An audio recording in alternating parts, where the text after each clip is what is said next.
Here's hoping this works.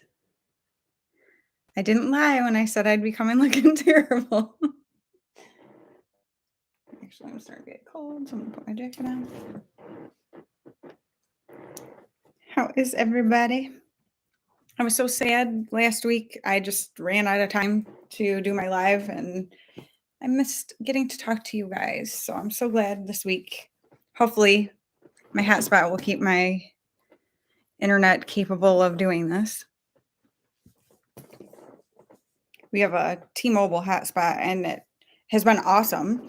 And then the other day it just clunked out and they sent us a new one and that didn't work. But the new one, just the next one that they sent out yesterday, just got here. So when my husband gets home, he can hook it up. So it should be good after that. With the house filled with,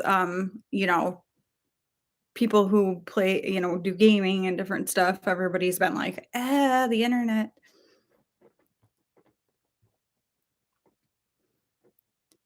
I saw someone was on here. You left me. You left me. Hopefully people got my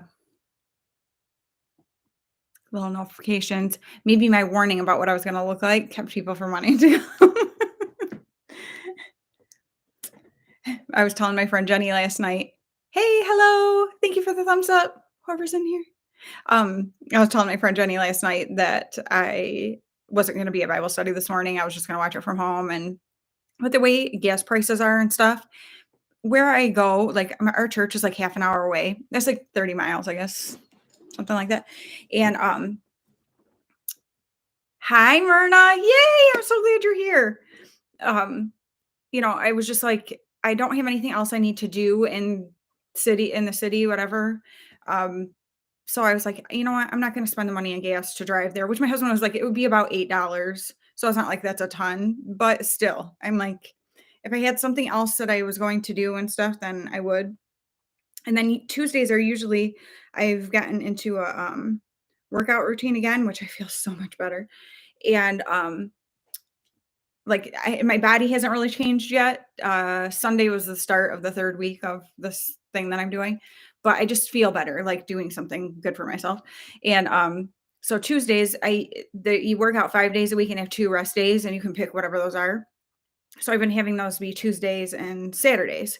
And I decided, I was like, you know what? I'm going to stay home and watch Bible study from here. I'm going to do my workout today and have tomorrow be a rest day because my son has district games for basketball tomorrow. So I'm like, that way tomorrow I can get up and I can record getting ready and record some other things I need to record and stuff like that and feel like I don't have to worry about working out and getting ready and doing all that before going to his games. So I'm like, I think I'll work out today. So I did.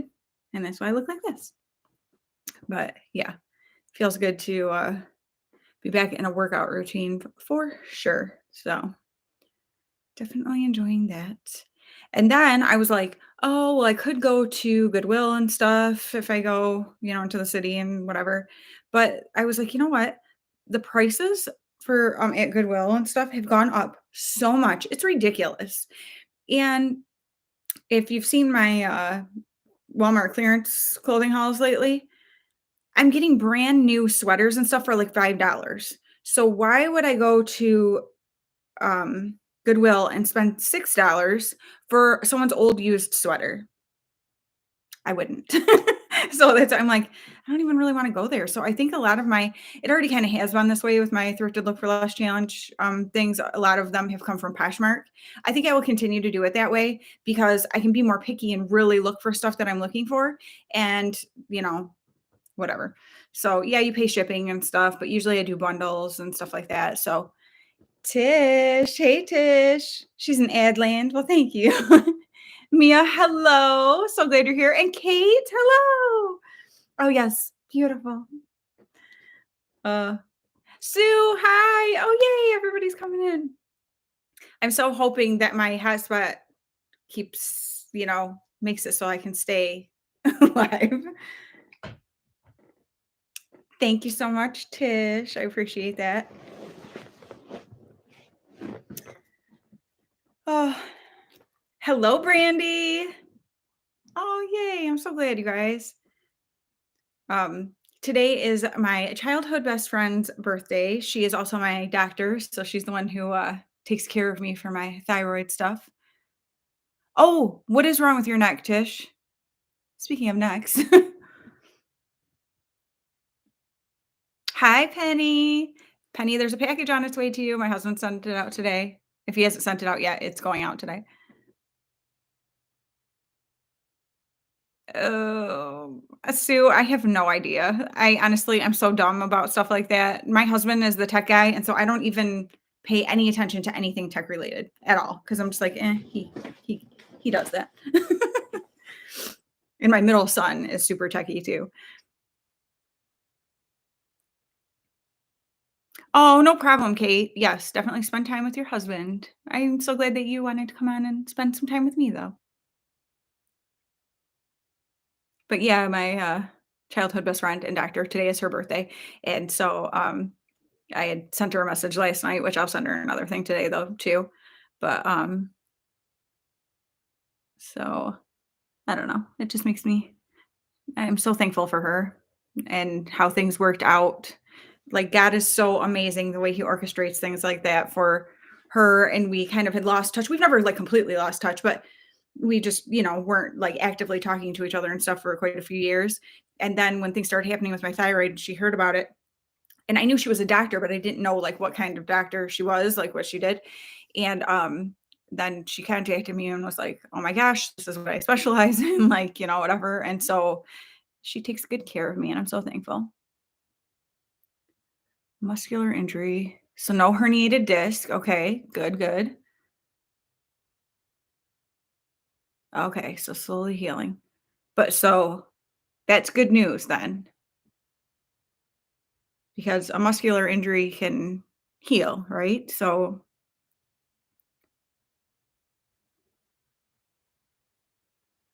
isn't it funny, Kate, how that happens? Riley doesn't really want to work in tech stuff. He went to the tech center, the technology center when he was in high school and did a program there for like internet technology stuff and like internet security, like that kind of stuff. And like he builds his own computers for gaming and stuff like that, but he said he doesn't want like that as a job. But he is really interested in it and knows a lot about it. He just doesn't want to do it for a job. Yes, definitely good that it's not a disc. Yes, yes, yes. Yeah, Kate, I know. I'm like, why do I need to know? I have them. I'm like, this doesn't work. Help. I don't know what to do with this. Oh, good. Tish, I hope this like makes a world of difference for you. And like, oh, that sounds awful, Sue. I know, isn't it funny? Hi, Emily. Hello, hello. I'm like, you have the skill. You're so good at it. Like it's something you enjoy. And he's like, yeah, but I don't want to do it for a job. Like I like it. Like, and I kind of get that too. It's a funny thing because so this company had reached out to me about like letting me for free do their online uh makeup artist like certification. And I was like, I was thinking about it and stuff. And I mean, it's like ridiculous amount of money, like whatever that I would be getting this training for free. But I was talking to my husband about it and it was sort of like stressing me out a little bit. And he's like, okay, what would you do with it? And he's like, if you get this, like go through this training and stuff, what would you do with it? And I'm like, and he's like, cause do you want to like do makeup on people? Do you want, and I'm like, no. And he's like, then why do it? Like, why stress yourself out to try to do it just for the sake of being able to say like, oh, I am a certified makeup artist. Like, if it's not something you're gonna enjoy doing, I enjoy doing makeup on me. I don't want to do makeup on other people. Like, that's not something that I like. That sounds fun to me.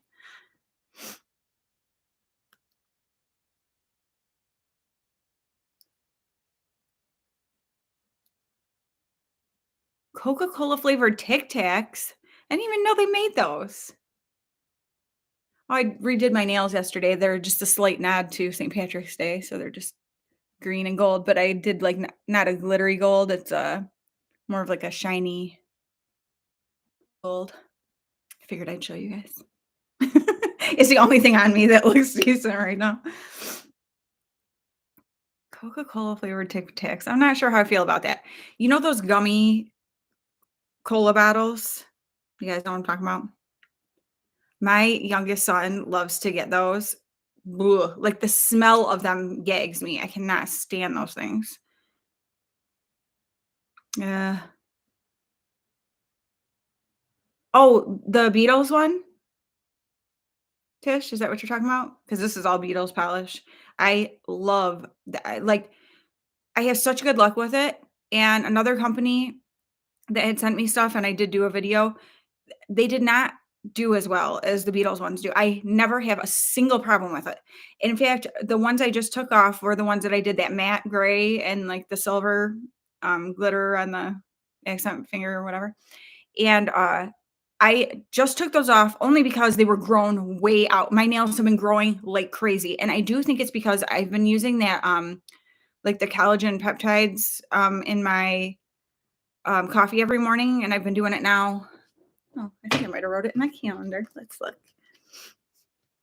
Because I feel like I wrote it down because I wanted to know, to be able to see whatever, like how it was working. Yeah, January 6th, I started putting it in my coffee. And I'm not kidding, my nails grow so dang fast. And so they were grown out so bad. That is the only reason I needed to take that polish off, is because they were just grown out really far. So I love the Beetle stuff. Ooh, a matte avocado green. That's cool. I almost did kind of that color green yesterday, like a, yeah, which I was like, oh, maybe I can do this green and that green together. And but then I was like, what if I put it on and it's all crazy? I didn't want to deal with that. I was doing them kind of late at night. I don't know why I do that to myself, but okay. Completely moved to Oklahoma. Cool. It's nice when you're in a transition like that to finally be where you're trying to be. Did you, Myrna? And I can understand why people would enjoy doing makeup on other people. It's just not me. I don't have that kind of a confidence. Um, I always, and my husband's always like, I think you missed your calling. You should have done hair and stuff, because it's something that I always, um, like I've always loved, like it's exciting to me. And I should have, when I was in high school, I did a health program at the tech center to be like a certified nurse assistant and stuff, because I thought I wanted to be a nurse. And I really wish that instead of doing that, I had done the cosmetology program, because then I could have gotten right out of high school and already been certified and stuff and started working. And I think by then I would have had the confidence, since I had already been doing it for 2 years at the tech center, to do it at this point in my life. And this, my son Riley, he's so cute. My husband was saying, like, I think mom missed her calling. And he's like, what do you mean? She's not old. Like, you can go do it right now. Why don't you go do it? And I'm like, it's just not me. I do not have that confidence. If I did something and somebody didn't like it and was upset with me, I like couldn't, I'd be like, I'm done. Like, it's just the way I am. I can't help it. Ooh, what's good for nails that split down middle, all down to under nail? Honestly, if you do, Brandy, if you start doing gel polish, it strengthens your nail. You are not going to break your nails when you have gel polish on. At least I've never even come close to it. It's like really makes your nails feel strong. And then that lets them be where what's growing out is stronger, because you don't have where they can keep splitting like that if you've got that on there. And probably eventually, if you keep doing that, keep using gel polish, your nails will end up being stronger, because my nails are like insane. I cannot believe how I've always had decent nails, except for when I was working where I was like opening boxes and doing stock stuff like that. But they're like so good now. And I think probably between the collagen and the gel polish, like, has made a world of difference. Yeah, it's not good for the shade of green. It looks like baby poo. It's funny, Tish. Like those pants that I got from Walmart that I was like, they're like baby poop brown. I don't know.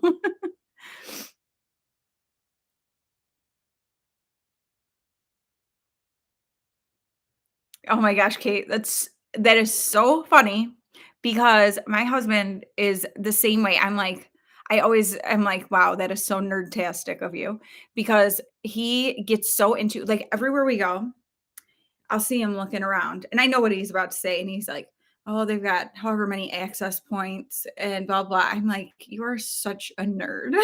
Like, it's so funny. He's not nerdy. Like when we go to these tech conventions, it's like what you see in a movie, how they portray like nerdy tech people. That is how it is. And I'm like, it's so weird because my husband is not like that at all. Like he's like got his he's nerdy about like not nerdy, but like whatever, his tech speak like about things, but in every other facet of life, that's not how he is. So it's really funny. Like I don't think he's a typical like tech nerd. Um,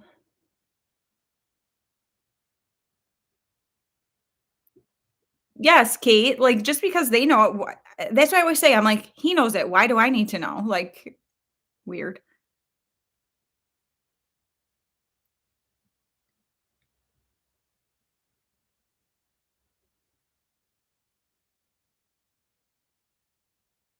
Oh, there's a Wyandotte, Oklahoma.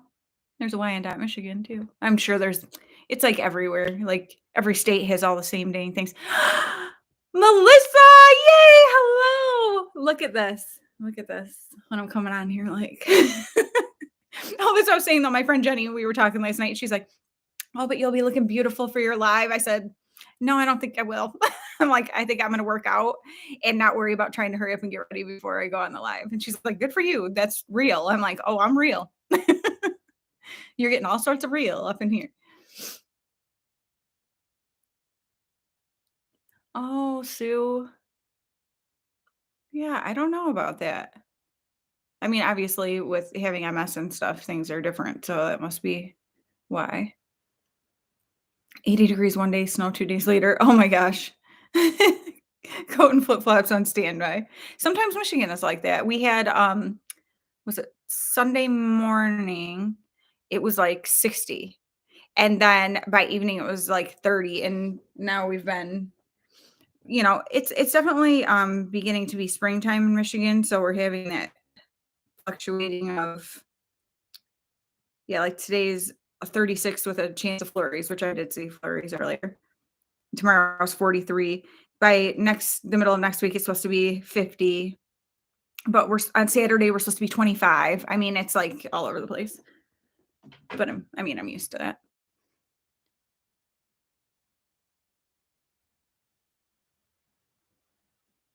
Oh, ouch, Kate. Oh, nail splitting. Oh, that's awful. Nerds are the cool people. It's true. I love my nerd. I'm a total nerd too. I always say like I'm not so much I don't know, I think there's a difference between nerds and dorks. And I am an epic dork. I can definitely say that. I don't even care.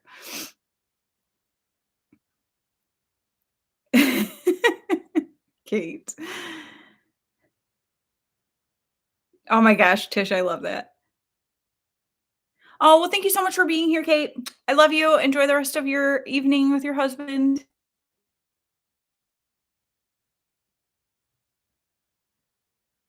Ooh, Sue, definitely do it. And you have to send me a picture. I did have 2 people send me pictures of what they did. So that's awesome. Emily sent me her eyeshadow that she did color that she's not used to. It looked fantastic. So that's so awesome. I'm so glad that you tried that, Emily, because it looked awesome on you. And then my friend Stephanie Armour, that you see come on here sometimes, she used to have a channel and she keeps saying she's coming back and she needs to. But she had long dark hair. She chopped it all off and colored it. And she looks awesome. So I'm like, how exciting. It's so fun to see that. Mid-70s yesterday and today not out of the 30s. It's so bizarre. Hello, Grandma. Evelyn is my grandma. In the pool every day. I bet. Just floating and enjoying life. I'm so glad. I miss you though. Brian said to tell you that when you get home, you can't complain about us not coming over all the time because all this time we had during basketball season where we would have to drop Asher off at the school early and have like this, you know, period of time before the games where we didn't know what to do, we could have been at your house visiting you. So you missed out on that. That's your fault." He said, "Tell your grandma." My nose is so itchy for some reason. You're a nerdy dork. That's totally awesome, Sue. I love it.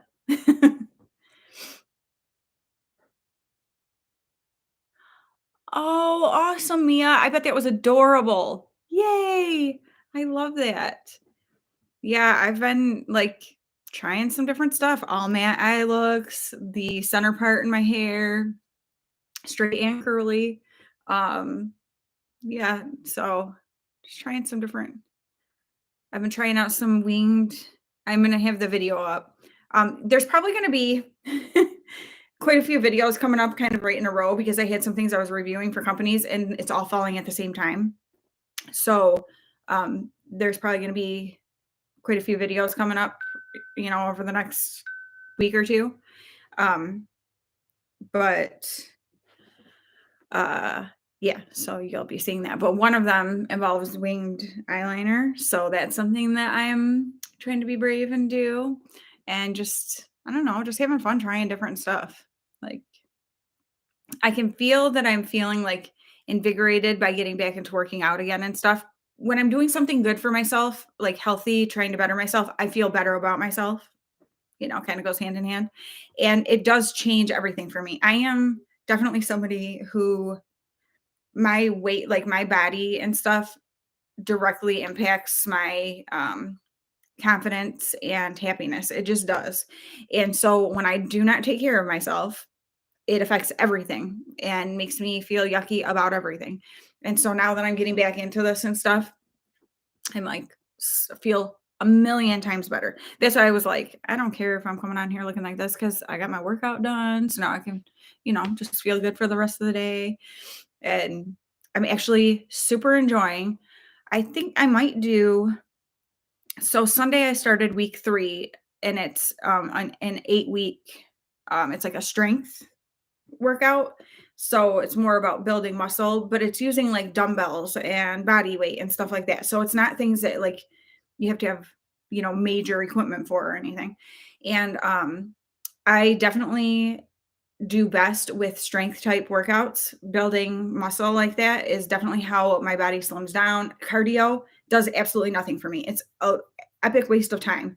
Now, I mean, obviously it's good for your heart and stuff, but like I never have any kind of luck with my body changing at all from doing cardio style workouts. Um, my husband and I did Insanity. I don't know if you remember when that was like big. You guys, I would be like about throwing up. Like actually would keep a bucket and we worked out in our basement because I thought I would and stuff. And after going through all that and working so hard, nothing. I'm talking no inches change, no weight, nothing. There was like, I was so discouraged by that. And then other times when I tried more, cardio focused workouts, they do absolutely nothing for me.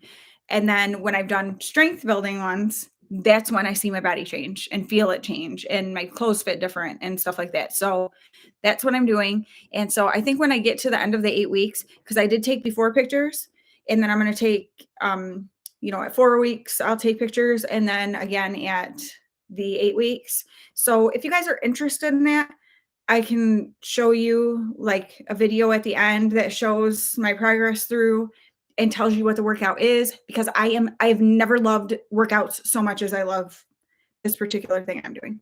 So if you guys want to know about that, then let me know.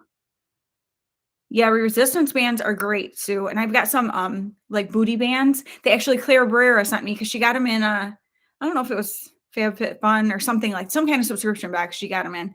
And she was like, I'm never gonna use these. And I'm like, oh, whatever. Like those can be great, like for working out. Well, she sent them to me. And I do use them. And so I've been using them during this too. Right, Tish. So it's like it makes sense then why building muscle would help you lose weight, better than the cardio. Because that's what they're like, cardio, once you're done, it's done. when you're building muscle, then your muscles are using like burning those calories once even when you're not working out. Like so and I say I can't feel any difference. I can already feel like a different like I can feel muscle here and stuff. Of course there's still all the fat around it. But I am feeling actually the biggest thing I've already noticed is how much stronger I am because I when I was first starting out, I was like, I cannot even do push-ups anymore, which was really discouraging to me because I used to be able to like pretty easily. And now I'm doing fine doing push-ups. I like with my dumbbells, I actually need to go buy heavier weight dumbbells because now the ones that I have, even when I first started like 2.5 weeks ago, were like, oh, I can hardly do like with the 8 pound. Now the 8 pound are not enough. And I don't even touch the 5 pound. And so like I'm definitely already noticing such a difference in strength, my strength. And that's the cool thing about strength training too. You do notice a difference pretty quickly in what your body can do. So it's like, oh, I'm so excited. Hot dog, Carla. I love you. I can appreciate that. Yeah, don't be sorry. Yep, don't be sorry. Well, you said you're not sorry. So good, don't be. Okay, Mia. Yeah, I'm like, if people would be interested in it, like, I would be happy to be, to do a video and tell about it.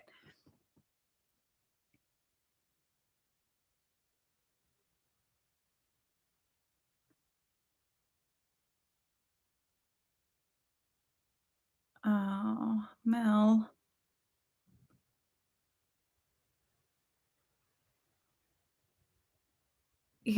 I honestly don't know. You know what? I'd love to talk to you, like maybe message me on Instagram. Um, at Danielle G78. Well, I'll just put it on here if you want to talk about that because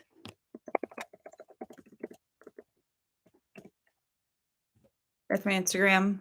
So if anybody ever wants to contact me about anything, you can do it there. Um,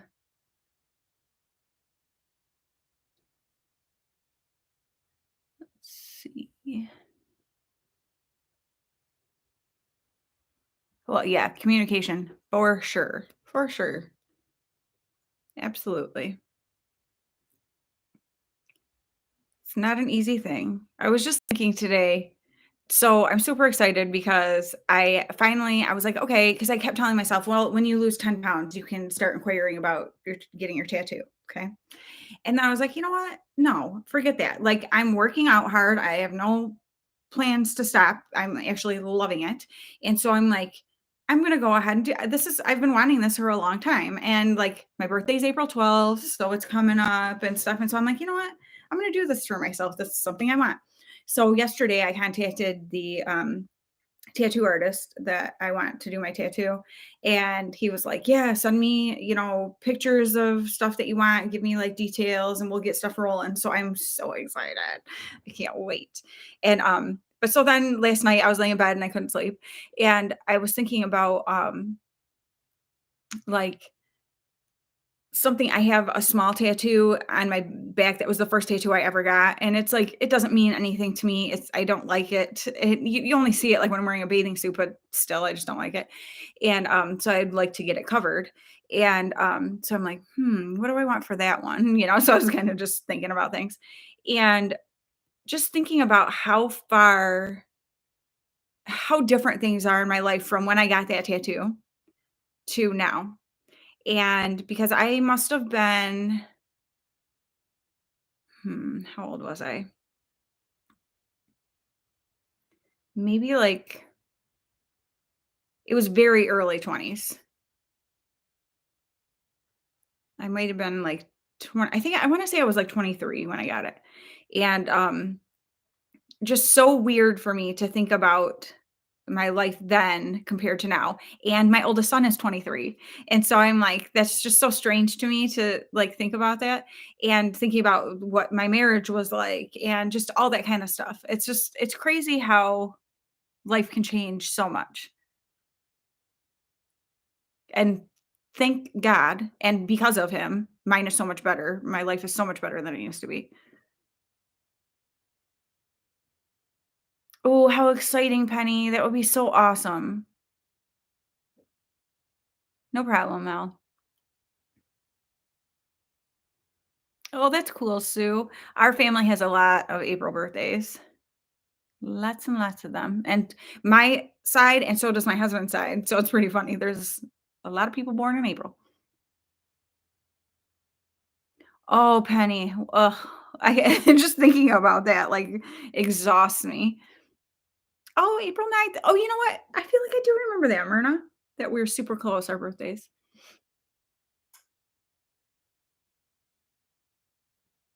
Yeah. Hi, Anne. How are you doing today? And Sally. Oh, I'm so glad you're here. Sally was saying I saw that she had commented back on a comment that I had left on one of her videos about that she's glad when she sees that I comment, because she's busy and stuff, and like she's glad when she sees a familiar person. And I was saying to her there, I don't know if you read it yet, Sally, but like, you guys, I am so far behind on video.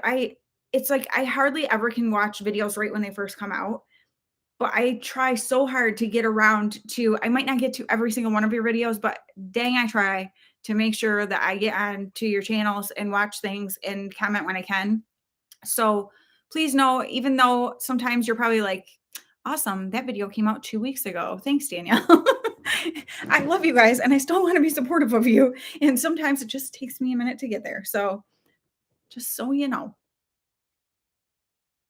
Yes, definitely a perfect time to purge. That was funny too. So Friday night, or Friday afternoon actually, um, a friend of ours sent a text to Brian and I and my best friend Anne and was like, "Hey, I'm thinking about going to see the Batman tomorrow. Do you guys want to go?" And Brian, I had told him like 2 days before that, I said, "This weekend is basement cleaning. Like, we don't have plans. We're gonna clean the basement." Clean the basement. We're gonna work on cleaning the basement. This thing is gonna take several weekends. I'm not joking. It's bad. Wait till you see videos. I'll show you.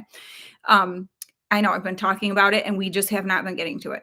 And so he was like, okay, whatever. Well, so then we get this text from our friend. And so Brian writes back because he was at work and I was at home. And he writes back and is like, oh, sorry, I think Danielle's got us booked for the weekend. We're probably out. And then I'm like, so then I text him, I'm like, well, I mean, okay. I'm like, the basement will be there next weekend. And he's like, oh, well, I just figured because you wanted, and I'm like, well, I appreciate that because the last time we were supposed to really work on the basement, we were down there for like a couple hours and then it snowed and he went over to his parents' house because they were gone and shoveled, which he shouldn't do because of his back. And he literally spent the rest of the weekend laying on the living room floor because his back hurt so bad. So obviously he wasn't much help to me that weekend. So I think he felt kind of bad and was like, I better just say that we can't go to the movie because we got to clean this basement. But I was like, no, I think we should go. It would be fun. And we had so much fun. But I'm like, okay, now this weekend we need to stay home and work on the basement. Like that was a lovely distraction, but I'm so in the purging. I've been purging things, even though like not on that big of a scale. I've been purging stuff around my house like crazy, and it feels so good. And actually, Thursdays are garbage days, so we put it out Wednesday night. And so I plan to have a good bunch of stuff going out because it needs to.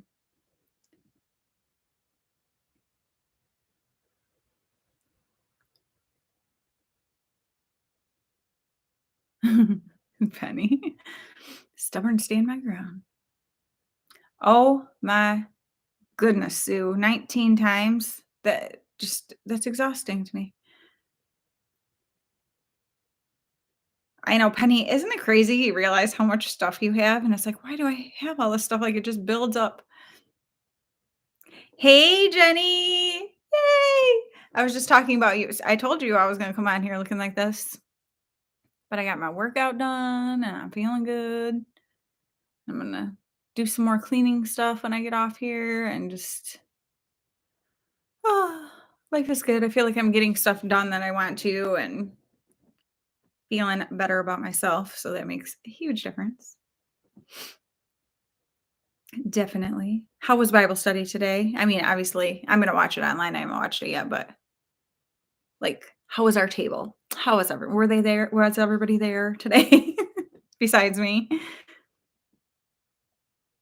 Oh, yes, beauty. Thank you, Jenny. I love you. Wow, Sue. Yeah, once we move from this house, I hope to never move again. Like, I hope our next house will be our forever house and just because, yeah, it's like I love the excitement of when you're moving to a new house. I mean, at least for us, it's always been an exciting thing. I know sometimes people have to move for other reasons that aren't exciting, but oh no, Zaina today, huh? I'll have to check in on her. Aw, I miss everybody.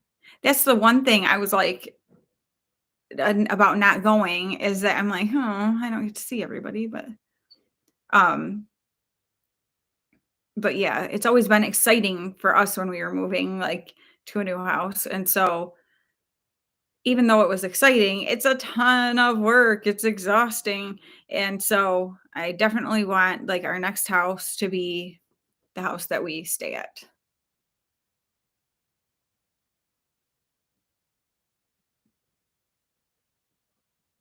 Oh my gosh, Penny.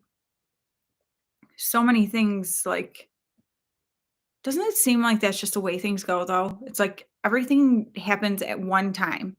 And I'm like, the only comfort I have in that is like if everything's like happening like this, then there should be a period of time where I have like a little downtime. You know what I mean? Like I felt so bad. Lucy Pert that lives in England, she's got a channel. What Loose Does is the name of it. But that poor girl, she had her stepdad passed away suddenly right before Christmas. Then it was like her kids all kept getting COVID and her husband. And then the kids all ended up getting chicken pox, one right after the other. And I mean, it's like she has just been getting nailed. Like ever since right before Christmas, they have just been sick or had like devastating things happen just nonstop. And it's like, I know, like, I mean, that wears on anybody, but it's like you just have to hang in there and know, like, you're going to get through this and things are going to be better. Like, it can't be like that for forever. And thank God, because oh my goodness.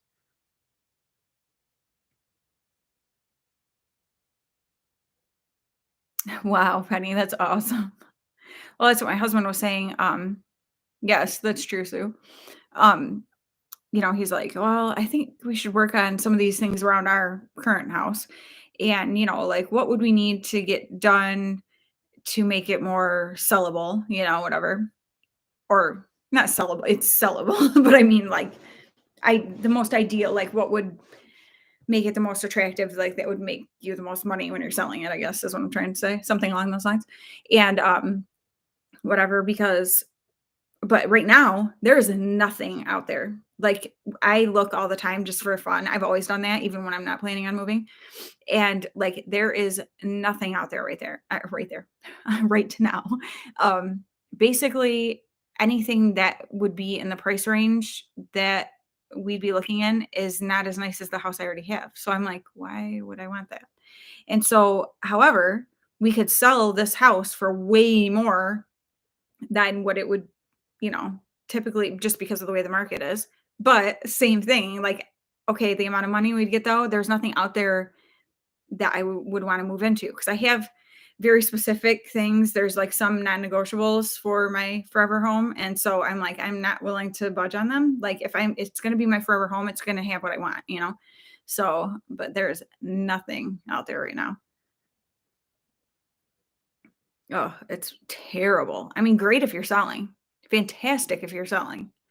And that's what I mean, honestly, if my kids didn't still live at home, we would pack up our stuff and we'd go live at my mom and dad's because they're gone part of the winter anyway. So somebody takes care of their house. Um, so we could, because we would just be there. And in the summer, they camp a lot and stuff when we're still home. So half the time, or more than half the time, they wouldn't even be there with us. So it's like, that's what they even said. Like, it's too bad the situation, not too bad that my kids are still home, but if it were different where they were moved out, we would in a heartbeat sell our house, have all that money, and go live there until we found what we wanted. But or the market changed or whatever. But yeah, it doesn't work out like that. But that's okay.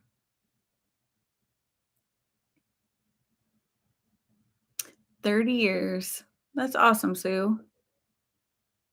It's your um living in America birthday. Or anniversary, I guess. Wow.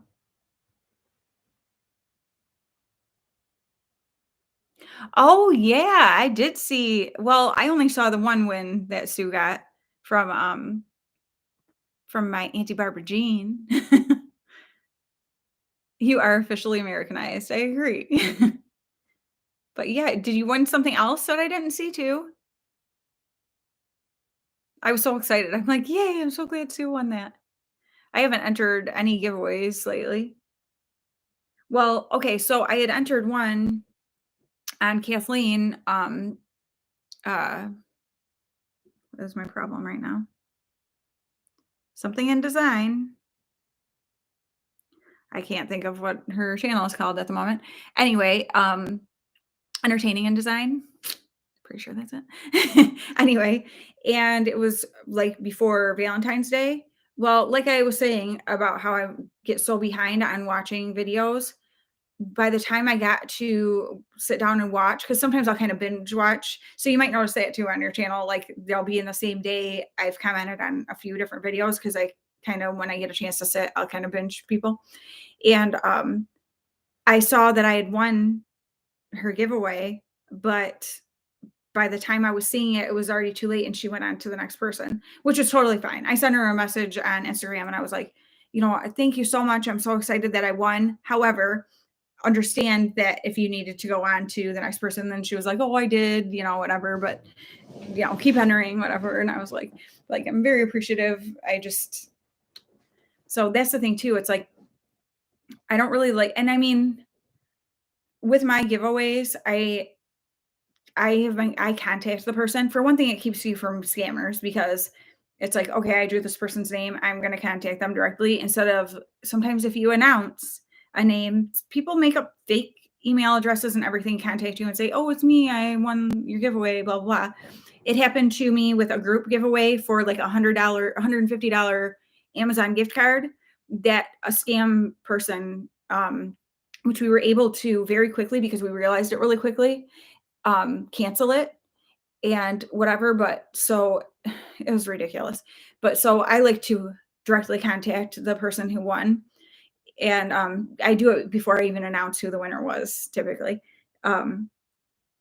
Because otherwise, like I mean, I know there's other people too who it's not that they're not supportive of my channel, but they might not be able to watch the videos, right away. And so I hate for them to miss out on being the winner, you know, whatever. I'm not saying anything negatively toward Kathleen for doing it that way. That's fine. It's her channel, whatever. Like I'm perfectly understanding of that. I'm just saying that's why I don't do it on mine because I don't want somebody to have to miss out because they couldn't, watch my video right away or whatever. 2 other ones, Sue. Dang, girl, you're having a lucky streak. Yeah, and that's why too, yes, the gift card. It's so much easier. It's so much easier. That's definitely how mine, I mean, I'll probably still have some little giveaway things here and there where I send a package, but for the most part, I'm going to do gift cards because it's just, yeah, so much easier. Which I'm like, I think like 220 subscribers away from 2,500. So when we get to 2,500, I can do another gift card giveaway. I'll probably do a $50 gift card giveaway. So if you know anyone who isn't subscribed to my channel yet, definitely get the word out because once I hit 2,500, I will be doing that.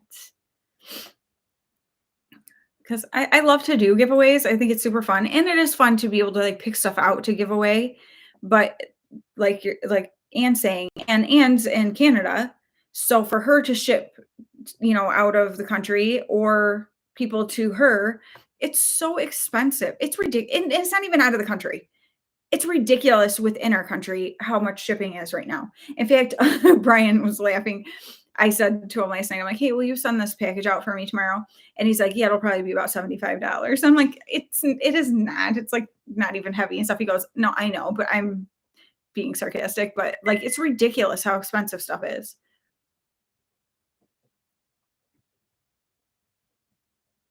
Yeah, that makes total sense too. Like, I'm not gonna enter something I know I'm not gonna use. No problem, Penny. I hope that, like, you get stuff done way faster than you think.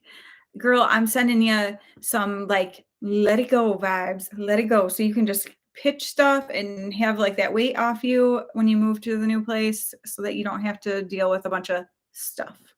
Because man, stuff is suffocating for real.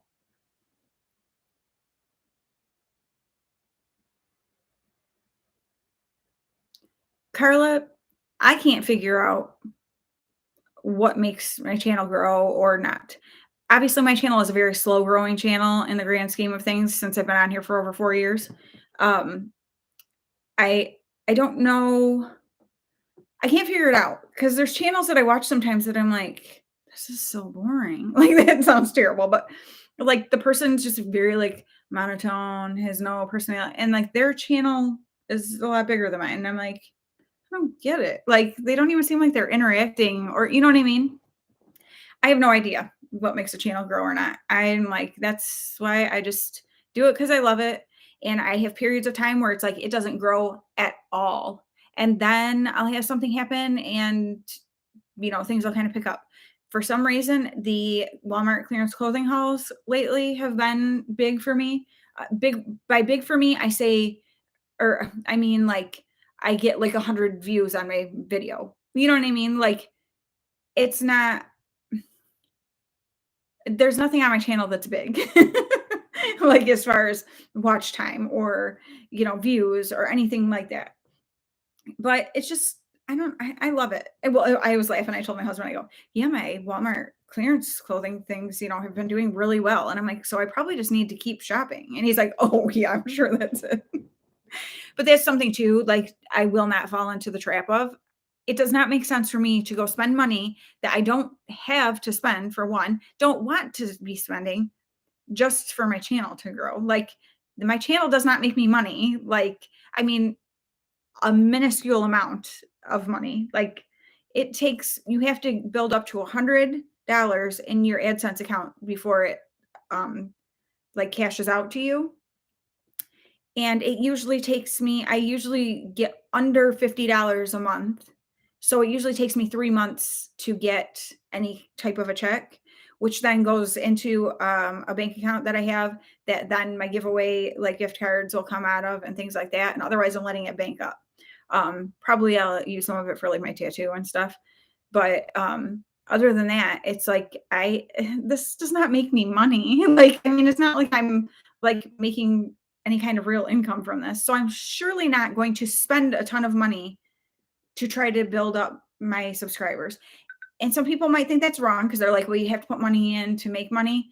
To some extent, I get that, but that's not my lifestyle. That's not, well, if you've been around here, I'm super thrifty. That is never going to be me. I'm never going to be like, well, I'm going to spend hundreds of dollars to grow my channel. It's just not going to happen.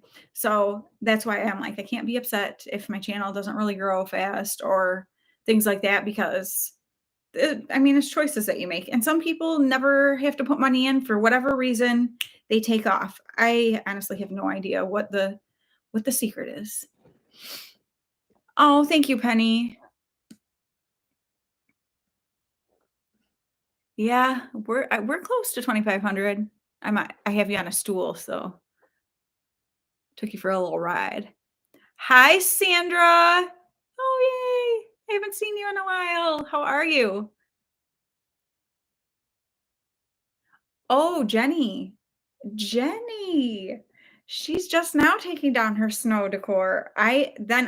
You wouldn't believe last weekend, was it last Monday? Yeah, last Monday. I took down all mine because usually my tree was right here, but she's gone. She's gone for the year. So this chair came back up from downstairs because we have two chairs like this. But yeah, I actually I was like, well, it's the 1st of March. I guess I'll take down all my snow stuff. And I was like, okay, on Friday, they said on the news that we were going to have shovelable snow on Monday. I'm like, I'll believe it when I see it. We didn't get no shovelable snow, not even by any stretch of the imagination. There's nothing on the ground out there. Sandra, thank you so much. You were so sweet. Yay, I haven't had a super chat in a really long time. Oh, yay, thank you so much. Oh my gosh, Carla, that happens to me all the time too. I'll lose like 7 or 8 at a time, and then maybe like 2 days later, then those will be back. So I don't know like the weird like why that happens with subscriber counts, but it does kind of change like that all the time. That's not unusual at all. So don't be discouraged by it because seriously, it happens all the time.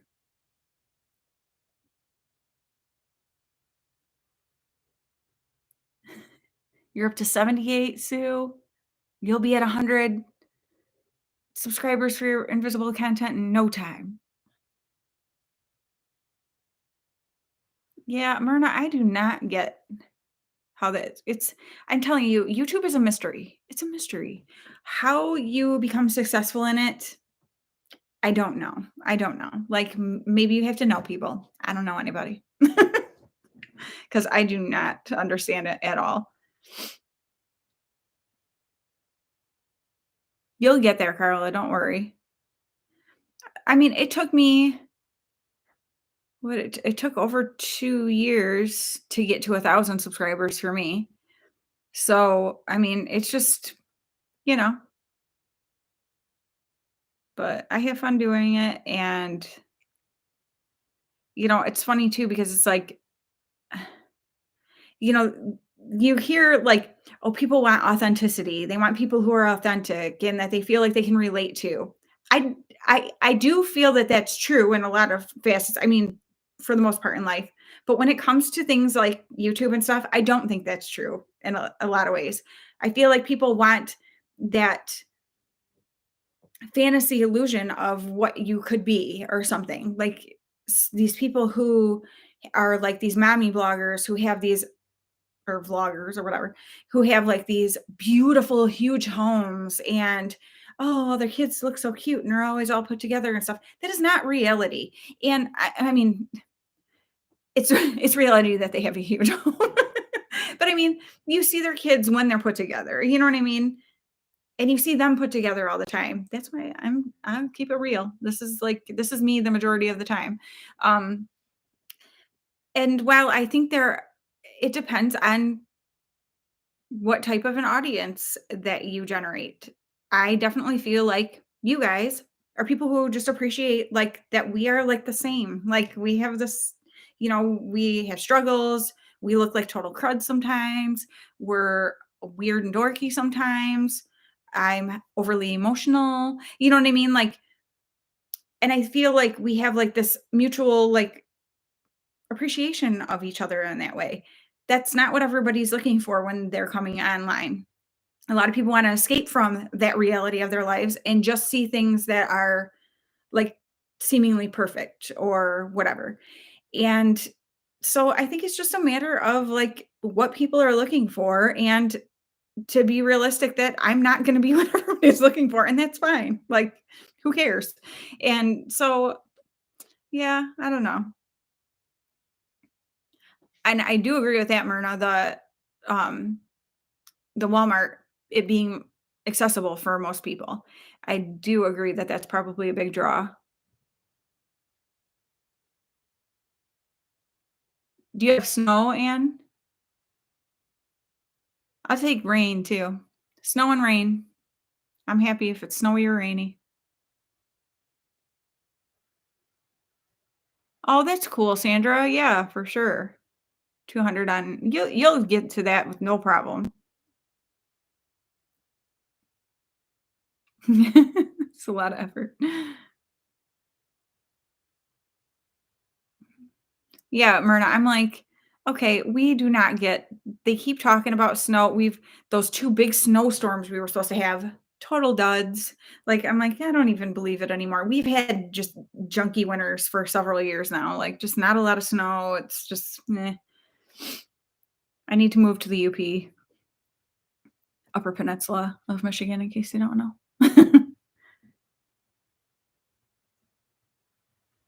Yeah, and I did start recording, because a couple people wanted me to do try-ons with the stuff that I got from Walmart. So I did start recording some of those, like putting some outfits together and stuff. Um, because I do like watching those too when people put together outfits and stuff like that. So I have that that I'm working on. And like videos take a long time. Well, it depends. I don't put like a ton of time into editing as far as I don't do a lot of like fancy editing things. For one, just because I don't know how. And so it's something I just haven't taken the time to really sit down and go through, but, like, my cousin Debbie will talk about how some days she sits and just edits all day. I am not willing to do that. I'm just not. Like, that is not going to be that's one thing too, maybe that's why I don't grow fast or why I don't make a bunch of money doing this, but you guys, if it becomes a job to me, I'm not gonna enjoy it anymore, and so I'm not gonna do that. Like, I cannot stand to sit and edit for hours at a time.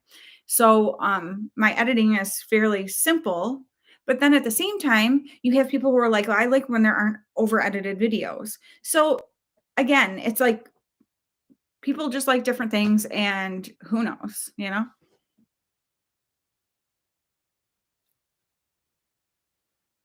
Ooh, burn ban, yikes. Yeah, you do need some rain there. Yeah, no kidding, Sue. Oh, thank you so much, Myrna. Thank you, thank you, thank you. Linda, hello. I just realized I'm like, oh, it's melting here. Oh, wait a minute, that's Linda. Duh. How are you?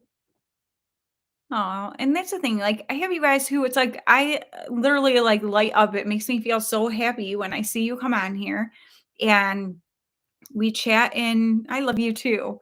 We chat on Instagram and different things like that. And oh yeah, happy International Women's Day.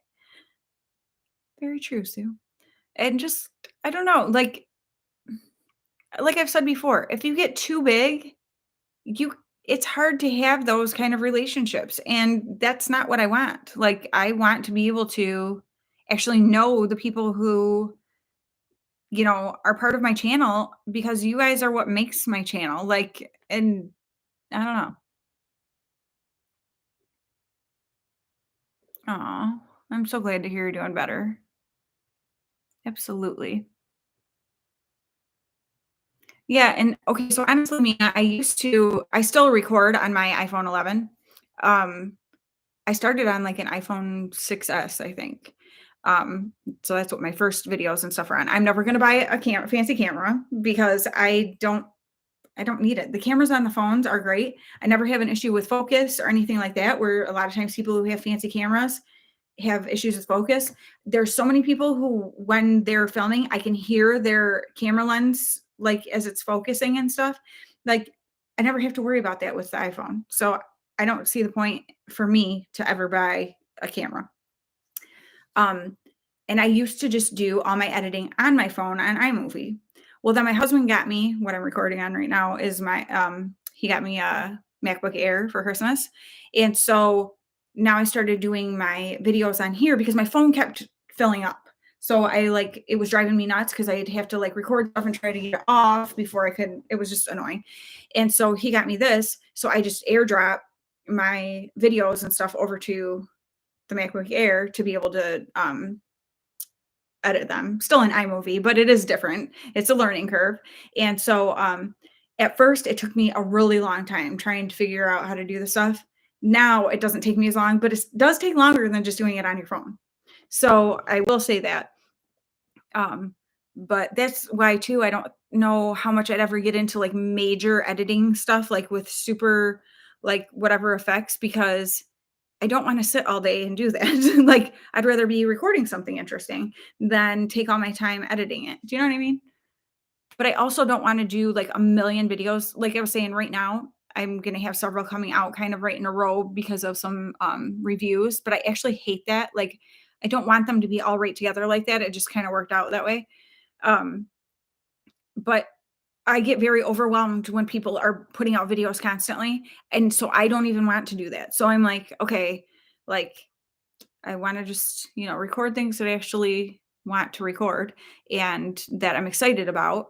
And, because obviously it's probably going to be better if I'm excited about it. Better for you to watch.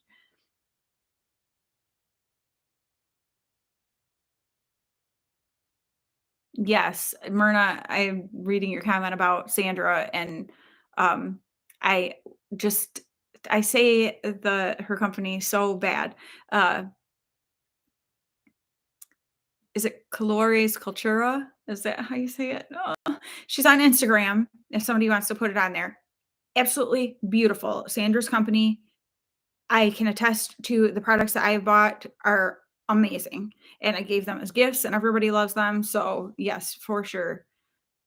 Um, Great place to go for like some unique gifts if you've got birthdays coming up for people and things like that. Mother's Day, it's not till May, but still, um, stuff like that because oh my gosh.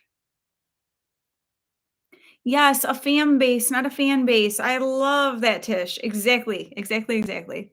I am all about the relationships with people. I don't care about being popular. I'm honestly, I don't even know why people want to be because that is so much pressure on you to be like you have to feel like you're on your A game all the time. I am very rarely on my A game. So like that would not be enjoyable to me at all. Like, the idea of being a celebrity or anything like that is absolute misery to me. Like, that is not something that I'm like, "Oh, that's so awesome." I'm like, "Ooh, I feel bad for you." Like, I would hate it. I love my simple little country life with my family and, the inexpensive things that we do, and that when we go on vacation, it's a huge deal and super exciting because it's not something we do all the time. Like, that's what I love about life. I love the simple things. So I would not want to feel like I have to, be showing people all the fancy things I'm doing and the vacations I'm going on and my house and how I'm constantly redecorating and like that sounds exhausting and miserable to me. I get why people enjoy watching it. Like I get it, but that's never going to be me. I will never forget you, Sue, no matter how big I get. I don't think I'm ever gonna get big, don't worry about it. But even if I did, there's like, I have connections made with you guys, and that's the way it's gonna be, like, nothing's gonna change that. Hey, Anna, yay! I cannot not say yay every time someone comes in, like, it's always like, "Oh, so and so, yay, I'm so glad you're here." I'm serious. Okay, Linda, I feel the same way. Like if things are over edited, it's like, okay, like, I don't know, like sometimes and there are times where I'm like, "Oh my gosh, that was so dorky of me," and I'll even like say it and like with intentions of cutting it out. And I'm like, "But that's me," like hot dog, which is not me. It's not something I ever say, but it was funny because it's like it's dorky and I am dorky. Um, but stuff like that, like that's part of who I am. Like that's my personality. So if you cut out too much, then you're taking away your personality. And that's what I love, like with Debbie. She cracks me up because she does her goofy stuff and she totally just celebrates it. And that's what you should do. Like celebrate who you are. Don't be like, oh, that was embarrassing or whatever. Like I shouldn't show that. No, I think that's what a lot of people like to see because it's just humanity.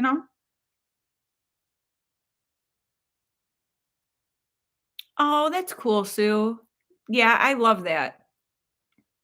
It's so fun to watch somebody's channel grow, like, and be a part of it. I love that.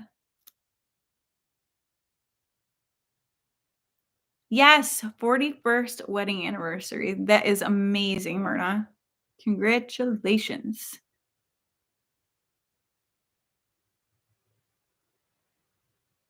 Tish, I agree. Same thing. Like, there's so many things in life that are so surface, and even people you see regularly, but still it's just such a surface relationship, like, I even think about, like, okay, people who come to your house constantly, your mail carrier, you know what I mean? Stuff like that where it's like, I don't know my mail carrier, I don't know their name, I don't know anything about them. I can't say that it's always been that way because I did have a lady who was our mail carrier at one time that I absolutely loved. She was super sweet and, stuff, but there's so many people like that in your life that you go, like, maybe people at the bank that you deal with all the time or whatever, but everything is so surface, And which I get. I mean, you can't have, like, a major connection with everybody, but when you can slow down and actually get to know people, and I feel like this platform does allow for that if you take the time to do it that way, that's such a cool thing. Like, that's what we don't we all wanna be, known for not known, like, in a popularity kinda way, but feel like people care enough to know anything about you, I guess is what I'm trying to say.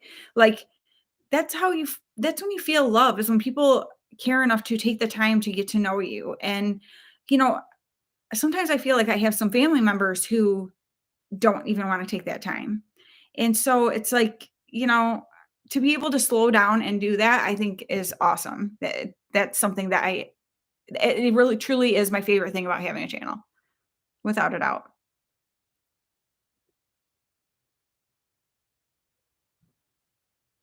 Oh, thank you, Carla.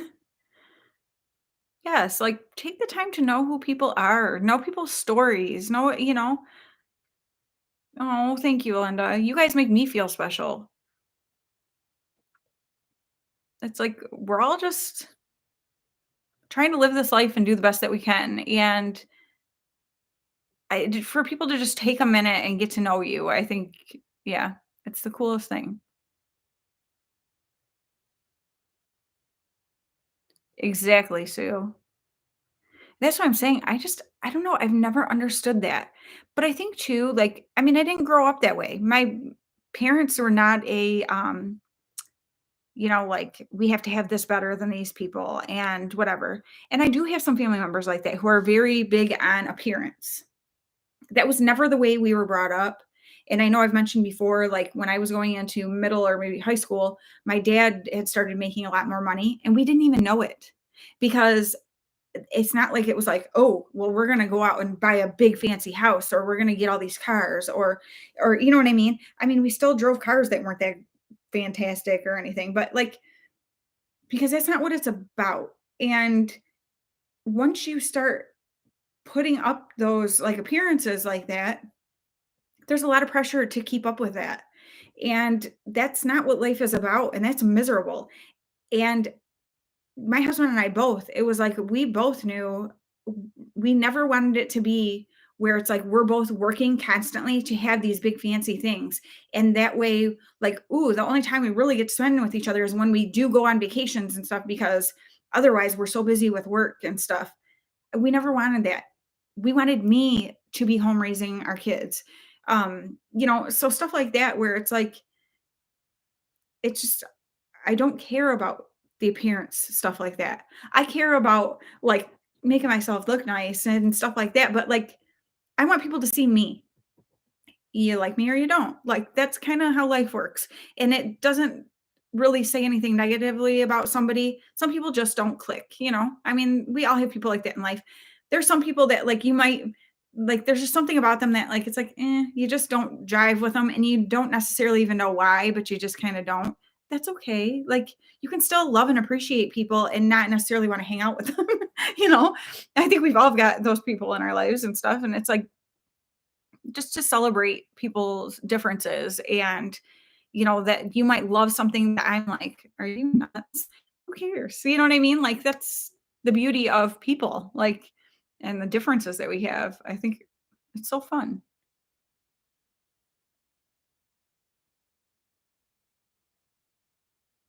Yes, Sue, you do help bring the international flair. I do have a few of you lovely international ladies. And how cool is that? Like, pretty much everybody on here, yeah, everybody besides my friend Jenny who pops in sometimes, we would never have known each other if it weren't for me having a channel and being able to connect with you guys. Like, we probably in life would never have crossed paths. That's not an accident that we have.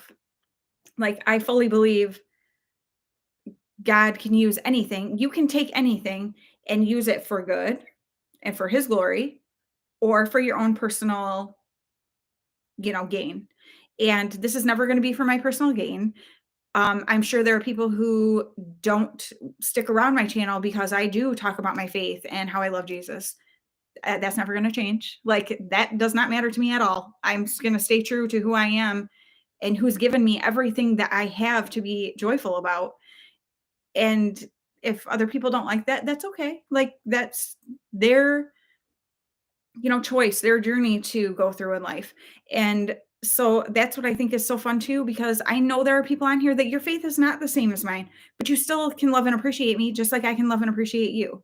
And some people have a very hard time um, being able to make any kind of connection with people who don't believe the same way they do, or, you know, if you only surround yourself with people who believe exactly the things you do, like all the same things you do, you're going to live a very like stagnant life, I would say, because you're not exposed to new experiences and new things, and just there's so much this world and other people have to offer. And if you just stay so like, no, I'm a Christian, I will only hang out with Christian people. For one thing, that's not biblical at all. And for another, you're just missing out on so much in life. And oh, I don't know. But it's like that with anything. It's not just with your faith, it's anything that people are like, like, I don't like the way these people do this or whatever. Well, you don't have to like the way they do that to still appreciate them as people. You know what I mean? Or it doesn't mean you shouldn't take the time to get to know them, because maybe you just don't understand why they like what they do or whatever. Absolute truth, Carla. Absolute truth.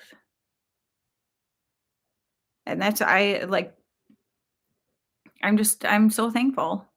I've had opportunities to have like amazing faith um conversations with people because of this platform and meeting people this way, and people reaching out to me and asking me questions. And I don't have all the answers, obviously, but I can share with you my experiences and, what I have learned and things like that. And um that's what people did for me and still do for me, and that helps me grow. And so it's like, I don't know, it's just so cool to me. Oh, and that is a big thing that I will agree with you. That changed our lives dramatically when we stopped drinking. Absolutely for the best. I will never ever. That was another thing. That's something that I'm thinking about with my cover up tattoo that I was talking about. I think I want to incorporate it being something about like my sobriety and stuff like that. And my faith, because they were hand in hand. And there were so many people that stopped coming around us or inviting us to things because we no longer drink. And I can't lie, at first it was hurtful. I mean, it just, to feel rejected like that.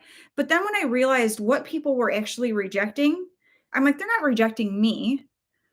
It's It makes them uncomfortable. They, whatever, like, that is their issue to work through. And it is not, there's nothing to do with me there. Like, I haven't done anything, definitely nothing to be ashamed of.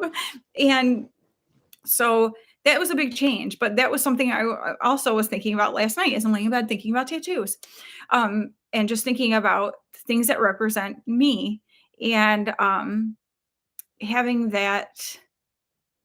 Yeah, I mean, it does change the groups of people that you're around and things like that. Now, if I were to say I stopped drinking and I'm no longer going to hang around anybody else who drinks, I basically wouldn't be able to hang around most of my family. So, you can't be so uh I don't know how to. Now, if it's a stumbling block for you, that's a little bit different. If you had this addiction and being around it causes you to stumble, like you feel like if you're around people who are drinking, you're going to want to drink, then no, you do have to step back from that. That was not the case for me. I have no desire whatsoever to ever touch it again. So that does not bother me to be around people who are doing it. I don't like being around people when they're drinking because I don't like seeing them out of control and acting in ways that are not them. That is hard for me, but that's not something that's going to keep me from being around them because I love them. And if I'm never around them, then we're all hurting. You know what I mean? And so that's definitely something that goes both ways as far as the saying like, oh, I'm not going to hang around these kinds of people. Again, it's not rejecting the people, it's removing yourself from the act that's happening, I guess is what I'm trying to say. So, if there are people in my life who, and family's a little bit different. There are things that I do tolerate from family that I wouldn't from anybody else. And I wish I didn't have to, but you have a choice to make. Like this is my family and people I love. Am I going to reject them because they continue to do this behavior and so then not have a relationship with them? Or am I gonna be able to say this is a behavior that's not them because I know them when they're not that way, and so I choose to tolerate it. I'm not saying that I condone it or agree with it, but I love them too much to turn my back. Do you know what I'm saying? Um, but like I said, if it is something that causes you to stumble in what you have, gotten yourself out of, then you do have to do things a little bit differently. And that can be very painful. The friends thing was a little easier because at first it was hard to feel like you didn't have anybody to hang around anymore because you had always done stuff with these people. But then after, when you started thinking about what your relationship was really based around, if the reason they don't want to hang out with you anymore is because you don't want to get drunk with them, then they just liked getting drunk with you and they didn't really like you.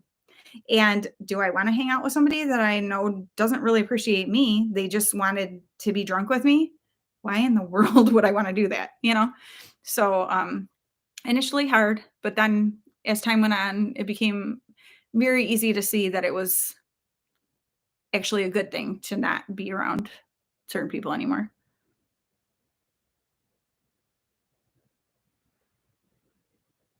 Oh, Myrna, that is so sweet. Oh, thank you so much. And God does that too. He has perfect timing, you guys. Such perfect timing. I don't know why I'm so amazed all the time because I know he's that good, but it's still amazing because he's amazing. So I can't help but be amazed. Like I love it. This is true, Sue. Also, if someone threatens that they're going to take your kneecaps out if you don't, be part of their group, then sometimes you just have to, you know, fall in line. Totally kidding.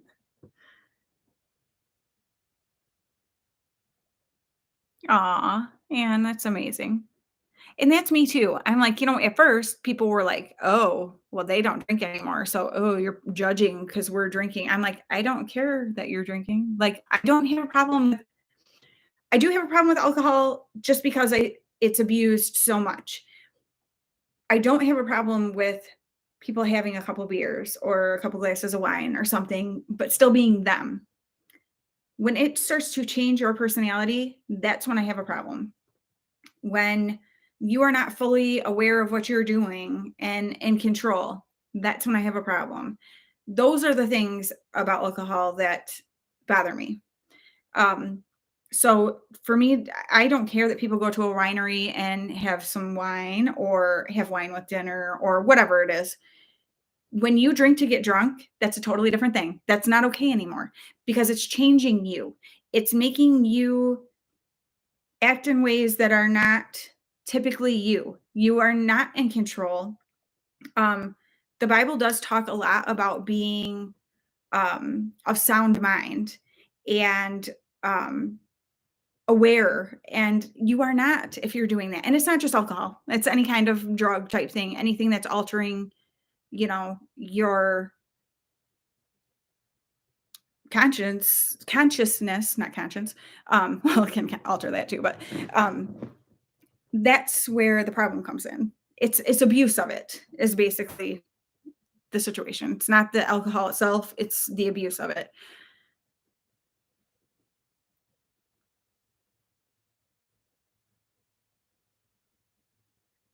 Oh, Myrna, that's so hard, and I know Debbie can relate to that big time because she was a very independent person, had a lot of friends, always was doing, and then when she became disabled, people started falling away, and that it is sad, and it's hard because I try to look at it from both angles. And I'm certainly not saying it's okay to abandon somebody because they became disabled. That's not what I'm saying. I'm trying to picture, like, from my point of view, I know the kind of person I am. I get very, I feel like, well, I'm an empath for sure. So for me, sometimes things are painful, but you have to work through that because you can't let, like, oh, this pain that you feel for what this person is going through keep you away from them. Do you know what I mean? Like, you have to channel that and use it in a positive way. Being an empath is a good thing, really. And but it can go wrong if you're like, well, I'm just going to keep myself out of any situation where I have to feel that for other people. So obviously that's not okay.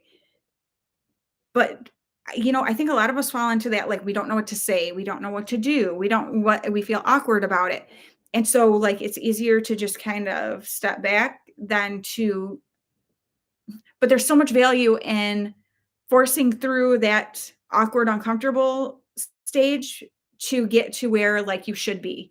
And I think a lot of people just aren't willing to do that. And so I think that's what happens a lot of times when people become disabled or things like that, or sick or whatever. People just don't know. And it's like, it's just too much. They don't want to have to go through whatever discomfort there might be in order to make that relationship still work. Do you know what I'm saying? So again, I'm not saying that's okay, but I am saying I can understand what it is that people go through and why that happens.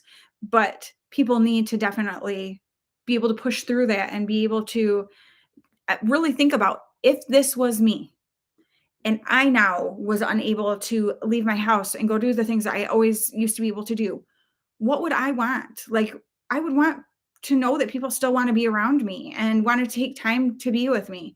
And so, yeah, things might be kind of weird at first, but you know what? I also think there's a lot of value in saying to the person, I'm going to be really honest right now. I feel like I don't know what to say or do. Like, I feel really awkward, but I care about you. And so I want to spend time with you and, do whatever you need. Like, um, whatever we can do together that can still be fun, that would bring you joy. Like, I want to do that. So, like, you know what I mean? I think it's important to be honest with our feelings because most of us have those types of feelings, but it's like nobody wants to say it. And that keeps us from being in relationship with people. And that's sad. And so discomfort sucks. But a lot of times you have to go through some discomfort to have the most rewarding things. And so it's so worth it to do that and just be honest with the person. Like, I'm kind of uncomfortable right now. I don't know what to do. I don't know what to say. Like, whatever. Same with death. My husband was just talking about that the other day. It is very sad what is happening with one of the teachers where he works. Her husband is dying. He has a terminal, he had appendix cancer, but it metastasized. I can't speak. And he's dying and they have two young kids. And my husband's like, I don't know what to do. Like, I want to help that. I feel like we need to help them, but I don't know what to do. And he's like, but I don't know what to say to her. And I don't know which she's not working right now. But I said, that's okay. Like, you can say that to her. I don't know what to say to you right now, but I just care. Like, I want, whatever. Like, sometimes nobody expects you to there's nothing you're going to be able to say that's going to take their pain away. You're not, there's no words that can possibly take that kind of pain away.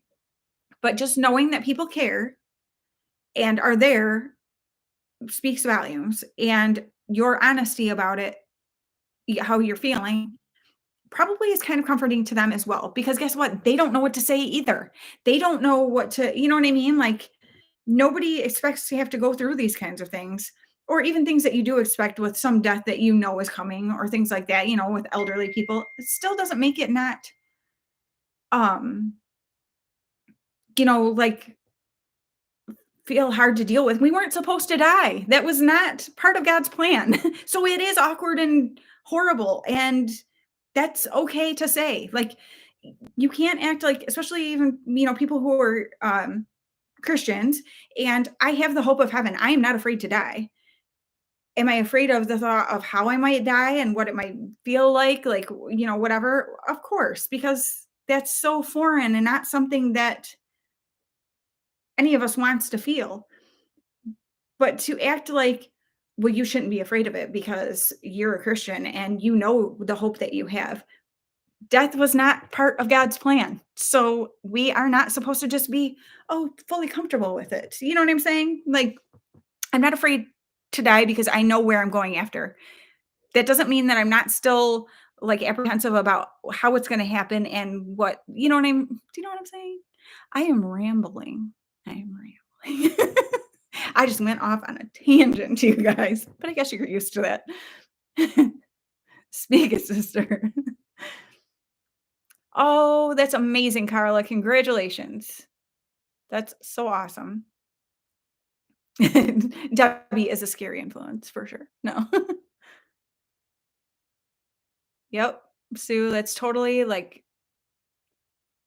people can go one of two ways. You move away from it or you go with it.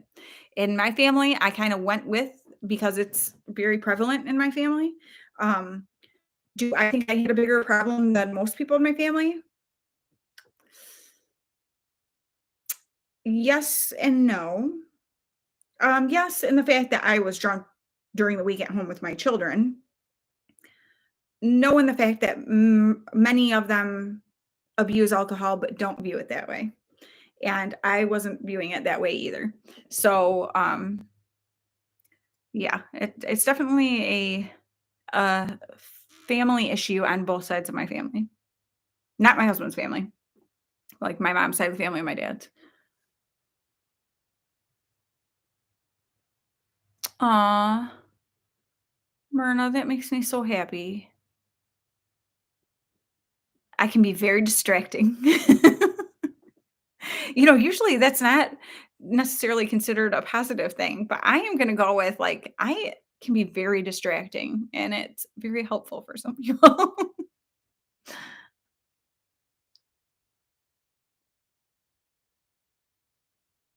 Oh, Anne. That that's awful, you're right. Ah, hate to hear that.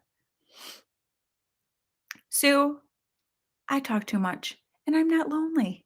So, we were actually just talking about when we were out on Saturday with my best friend Anne and our friend Terry and Brian and I, and we went to the movies and then we went out to eat, and we were talking about, um, Anne was saying something about it's easy when her and I go out, she doesn't really have to talk much, and I'm like, "Oh my gosh." And she's like, "No, it's fine." Like, but I'm like, "But I don't wanna be like an over talker." Maybe that's why I'm so good on here and could talk for like hours straight because I'm just like, and but I'm not a lonely person, but it's just some people that's just their personality. And again, I have one cousin who she is like, she talks so fast. She talks ever since we were kids. She's been like that.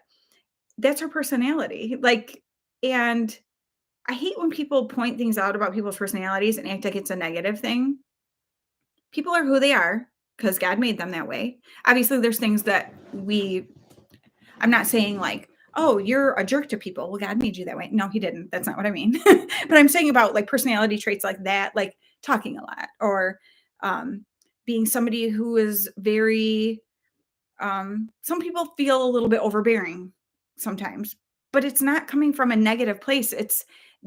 That's how they show love and they're very like passionate about things and it comes across to some people as like, "Whoa, settle down." Do you know what I'm saying? Like, I know people like that and I absolutely love them. So that you can look past those things or you can be like, "Ugh, that's so annoying that this person talks all the time." Or she's so overbearing the way she's like got to constantly be, you know what I mean?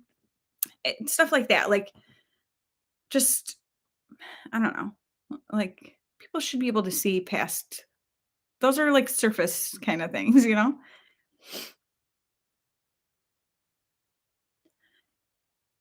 And okay, and Linda with about saying, "How can I help?" And, like, you always hear things how people are like, "Don't say, like, let me know what I can do for you," because people are never gonna tell you that. And but that's a hard thing too because it depends on the person.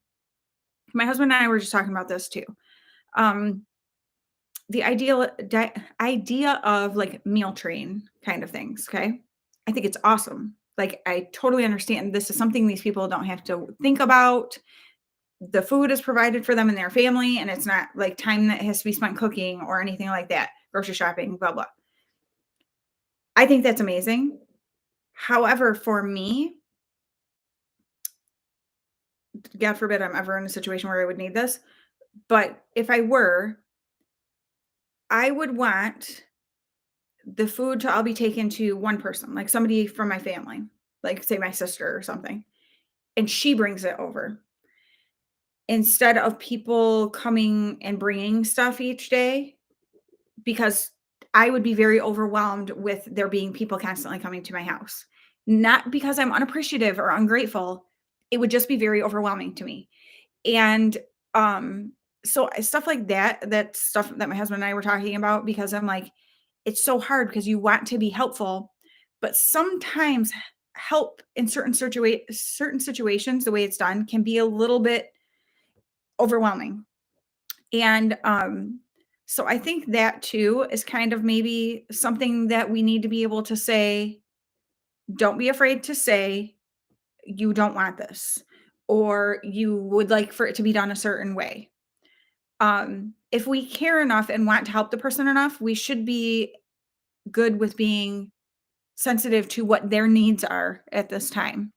And so I feel like that's something that maybe we can learn from and be better about is like really being honest with like you don't have to right now be worried about hurting people's feelings. Like you need to say like I really would rather it be done this way or this would be more comfortable for us. And anybody who genuinely cares and is helping out of like a good place is going to say absolutely, you know. Um I think people worry too much about how other people are going to, perceive and we can't pretend to know other people's pain or what they're going through because we all handle things differently. So, yeah.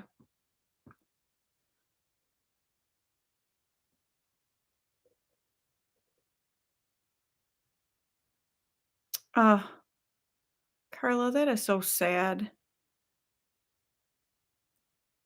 I don't understand how family does that. Yes, Tish, the fear of the unknown, like that, yeah. Like, is it like, "Can I please just die in my sleep?" I mean, wouldn't that be everyone's, you know, and just never knew it, kind of thing when I'm old? Counseling session 101. I know. Oh, Jenny, I'm preaching. Oh my gosh, Sue, that's hilarious. Yeah. You want your money? Take me to the bank. That's funny.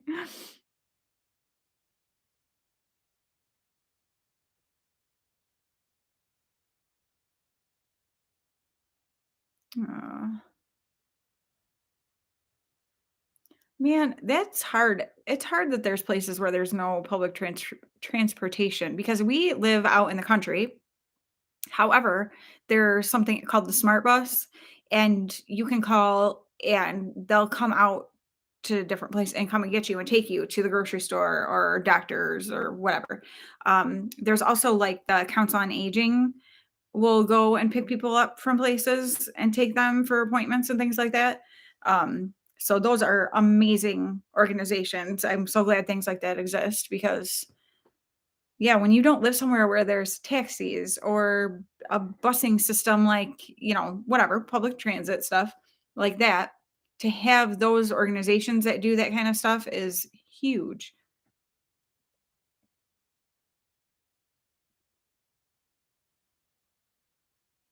And yes, when you feel like family does not care enough to take time with you, that is very hurtful. I definitely am in that boat, and sometimes you see it more when someone passes away who kind of kept family together, kind of made sure that people were still getting together, and then once they're gone, those people don't feel the need to make their family a priority anymore. I definitely know that pain. It's over the past few years, definitely experiencing that since my grandma passed away.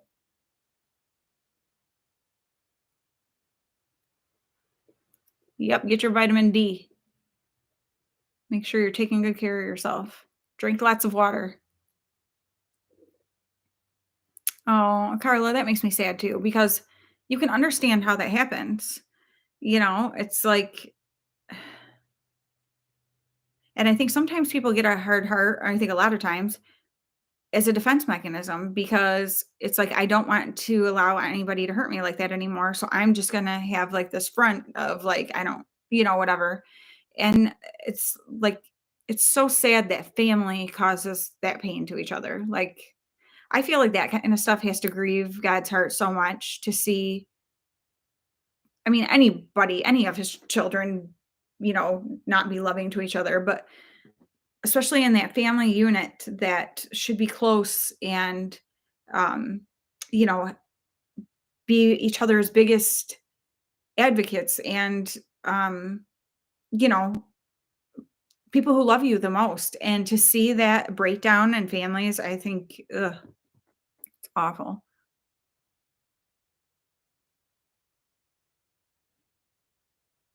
Oh, why would they refuse to take you to an appointment?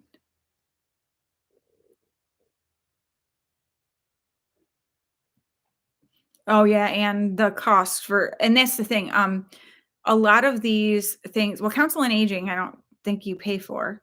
Smart Bus, though, I think it's a very affordable because my grandma takes that to the grocery store and stuff. And honestly, she does that because she doesn't have a car, and our family, tons of us live right close to her, but that way she doesn't have to wait for when, people are available to take her to grocery shop and stuff. So this way it comes every Thursday and picks up people who want to go to the grocery store. So she knows every Thursday I'm going grocery shopping, and, or if she doesn't need to, she doesn't, but whatever.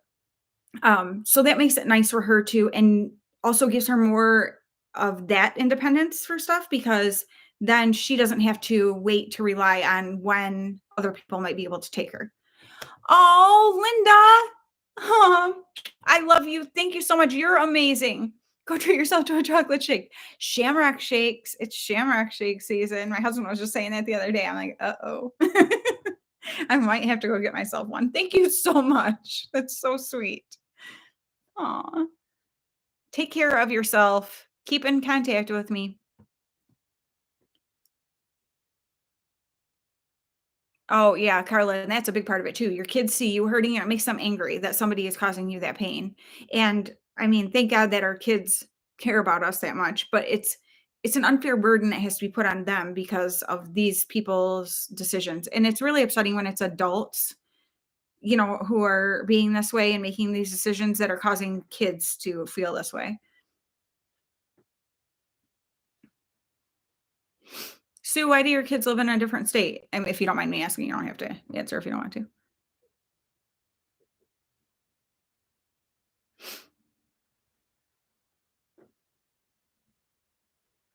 We were talking about, you never had a shamrock shake? They are good. And I love me a fillet of fish too, I'm not gonna lie. Mostly I like a double fillet of fish. That's what I want. Oh my gosh, this is terrible. I've been taking really good care of myself, but, you know, every once in a while, you gotta indulge a little. Prayers to you, Linda, I love you too. Um, and I do love how around, Lent season there are double fillet of fish because the fillet of fish just like is not enough food to me. I don't know why, but it's just like not filling enough. But I like it with some extra tartar sauce because I hate when that thing is dry. Like the bun that's on there and stuff. If there's not some good tartar sauce to like give some moisture, that's a dry sandwich right there. So I love, oh yeah, Shamrock Shake, double fillet of fish, and fries. Let's be real. If you're going to McDonald's, I have to have fries. Definitely got to get that. Oh, okay. With your permission. So it wasn't that. That's good. Oh, now I'm thinking about that Shamrock Shake. It's funny because I wanted to go to, so when I was taking down all my Christmas, or not Christmas, winter stuff, I yelled at my husband. I didn't really yell at him, but he said something about, oh, you took the Christmas stuff down. I said, excuse me. And he goes, oh, winter stuff. I'm like, yeah, that was not Christmas stuff. Actually, that makes me think of something. I'm going to call myself out right here and apologize publicly because in my last live, I talked about a lady on Instagram who says stuff all the time about like me having my tree up and it's almost spring and like you're stressing me out and like whatever, like things that are all very negative when she doesn't comment on any of my other stuff ever. And like she did that last year too. And I was irritated with it. And she actually ended up coming back. I had responded with, because she said, we still have 10 more months before you can stress me out with that or something. I don't know, something along those lines. And I had written back and said, well, it doesn't stress my family and I out. It brings us joy or brings me joy or whatever. Well, she ended up coming back and saying, well, and that's all that matters with like a laughing face. So I'm going to give her the not benefit of the doubt because I don't, that's kind of harsh. Like, but I'm going to assume that she was like just being playful and then was like, as long as it makes you guys happy, that's all that matters. So I just want to say, because I got a little sassy about that, because I do that sometimes, that she did come back and say something nice. And so I'm just going to let that go.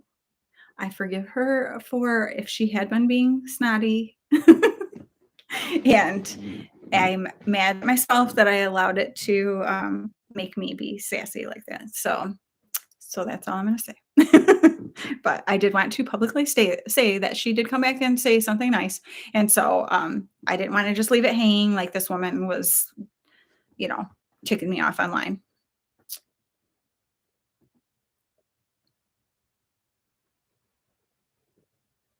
Aw, Carla, that's great.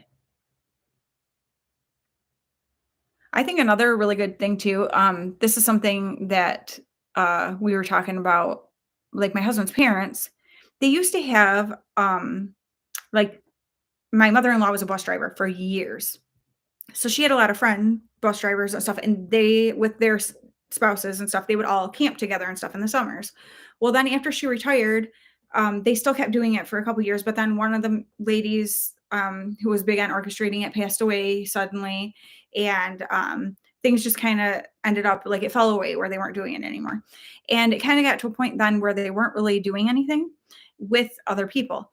And we kind of had been talking about that if you don't have someone other than like your significant other or whatever that you do things with and have like a relationship with, that you go and do things, whatever, um because we were talking about what if something happened to one of them. And I think about that with my husband and I, like obviously we have my boys and stuff and I know they would be great about um you know helping me with whatever I need and things like that, but I also wouldn't want the burden of um my happiness to fall on them, as far as them feeling like they have to constantly keep me entertained or be doing things with me or things like that. And so we are saying kind of the same thing with my mother and father-in-law, because for a while they weren't really doing anything with other people. But so then they started getting more like connected at church and stuff. And like my father-in-law does like the men's breakfast type things or stuff like that, where then they kind of get in with other people. And now when they go down to Florida, they golf and do stuff like that. And so they meet different people and stuff like that. But I think there's so much value in, because for several years, I didn't really do anything with, I didn't have friends that I did anything with or anything like that. And I think the same thing about like, if something happened to my husband, I need to make sure there are other people in my life that, help me get out of the house to do things and stuff like that. So I think that is a very valuable thing to get yourself plugged in through, whether it's church or some kind of club type thing, even if there's people who meet to play bingo or whatever it is, but to get yourself where you are interacting with other people, and so that you have those kind of relationships. Because if it's just like you and your significant other and something happens to them, then you're left with, you know what I mean? Like, it's a lot harder to keep yourself going. And um, I know me, if I did not have people in my life who I knew would, um, come alongside me and be like, Danielle, we're going and doing this. Like, whatever. I would sit home and never go anywhere, never do anything. Like, I would just rot away here. And I'm saying, like, yeah, if something happened to my husband, not right now. um, and so having, good friends like that and stuff, I know, like Jenny and my Ann and stuff would be like, girl, we're getting you out of the house. We're going and doing something. You know what I mean? Like, I'm coming over and I don't know, making some food or something Jenny would be doing or something like that, where it's like you have people who you can, you need to have relationships, I guess is what I'm saying. Like, outside of just your immediate, friends are a very important thing. It's very important. Oh, I just saw Anne. I'm sorry if you're already gone, but I hope that you feel better. Get lots of rest.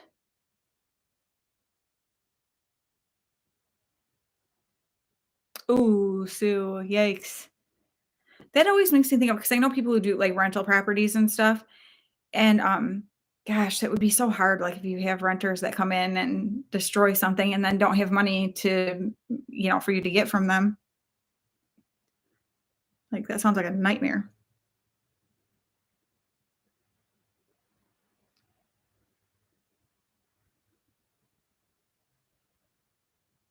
Oh, Myrna. Honestly, okay, we can't get like DoorDash or pizza delivered or anything where I live. Um, and like I said, they do have that smart bus and stuff. I don't know though what requirements you have to have for that. I don't think I could call the smart bus. I think it's like more for people, who are older or disabled or things like that. I'm not positive, but I think it's something like that. Like, but yeah, we don't have like food places that you can order from and have delivered and stuff like that. Yes, Jenny, I know you would, and I'd be doing the same for you. And Jenny and I, we get it because we're a lot alike. Like, our husbands are our best friends. We do everything together. We actually were just laughing the other day talking about how we've run into each other a couple times as couples in Hobby Lobby. Like, that just tells you how much we're alike. Like, her husband are out on a date night and they're in Hobby Lobby together, and my husband and I aren't. Like, but and we're also homebodies and things like that. So I know she can relate to me on that, of like, we've got great kids who are loving and stuff, but we also wouldn't want them to feel like they had to take on caring for us, kind of thing. um I mean, especially at this stage in our life. Obviously, when you're elderly, it's a little bit of a different thing, but I'm saying, you know I wouldn't want my kids to feel like they can't go out and live their lives and do their things because they need to hang out with me to make sure I'm okay. You know what I'm saying? Um, I mean, to some extent, I want them to want, I mean, they're going to want to take care of me and stuff and know I'm okay, but I don't want it to be something that they feel like is a responsibility that they have and they can't live their lives because of it. And I think Jenny can probably relate to that we would be the same way. Like, we would need people like that who are like, "Girl, get up. We're doing something."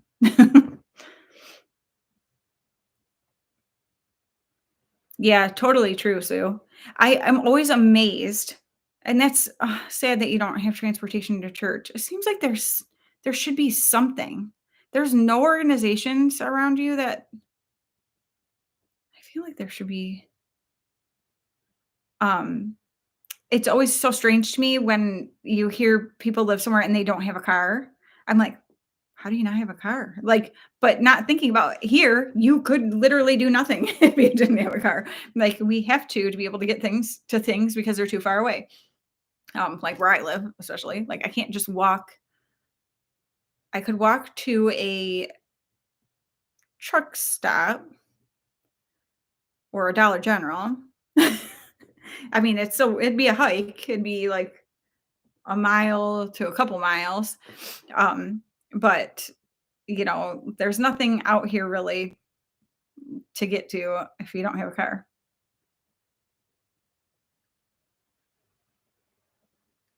Yes. And Carla, that is the bad thing about cars. They are so costly. Like the repairs on it, it's like it feels like nothing is ever cheap. I did like the other day, my husband the day that yeah, so Sunday when it was warm for a little bit there, my husband was like, we need to change the oil on our PT Cruiser. Hate that car. If I haven't mentioned it, hate it. Anyway, we call it Pete. And so he went to get the oil and the filters and stuff. And so when he got back, he's like, "Hey, will you come out and help me drive up onto these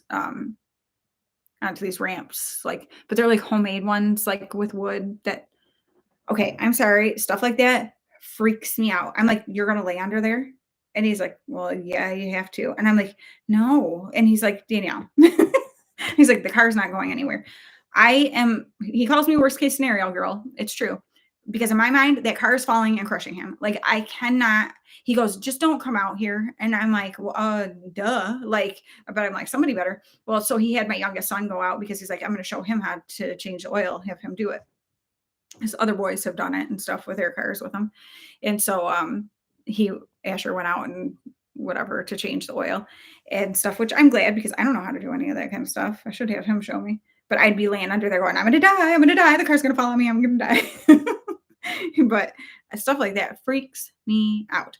But anyway, though, he was telling Asher, like, it makes so much more sense when you can get the supplies and do this, and it's not a hard job to change the oil yourself rather than go, spend the money at a place to have them do it. Now, if you're not somebody who can do it yourself and have the ability to do it, or you know what I mean, like the circumstances to be able to do it, then you kind of don't have a choice. But when you do, like he's trying to point out or, teach them like, yeah, there's things that are convenience, but they usually cost pretty much always. And when you realize how easy the job actually is, it's like, wait a minute, why would I pay to have somebody do that when I can do it for so much less, So I'm thankful for stuff like that we're able to do to our own vehicles instead of having to pay for. But man, nobody around here is a mechanic. And when something actually really happens to a vehicle, it's always so expensive. Thankfully, we know some reliable, good people who like don't charge you an arm and a leg for things, but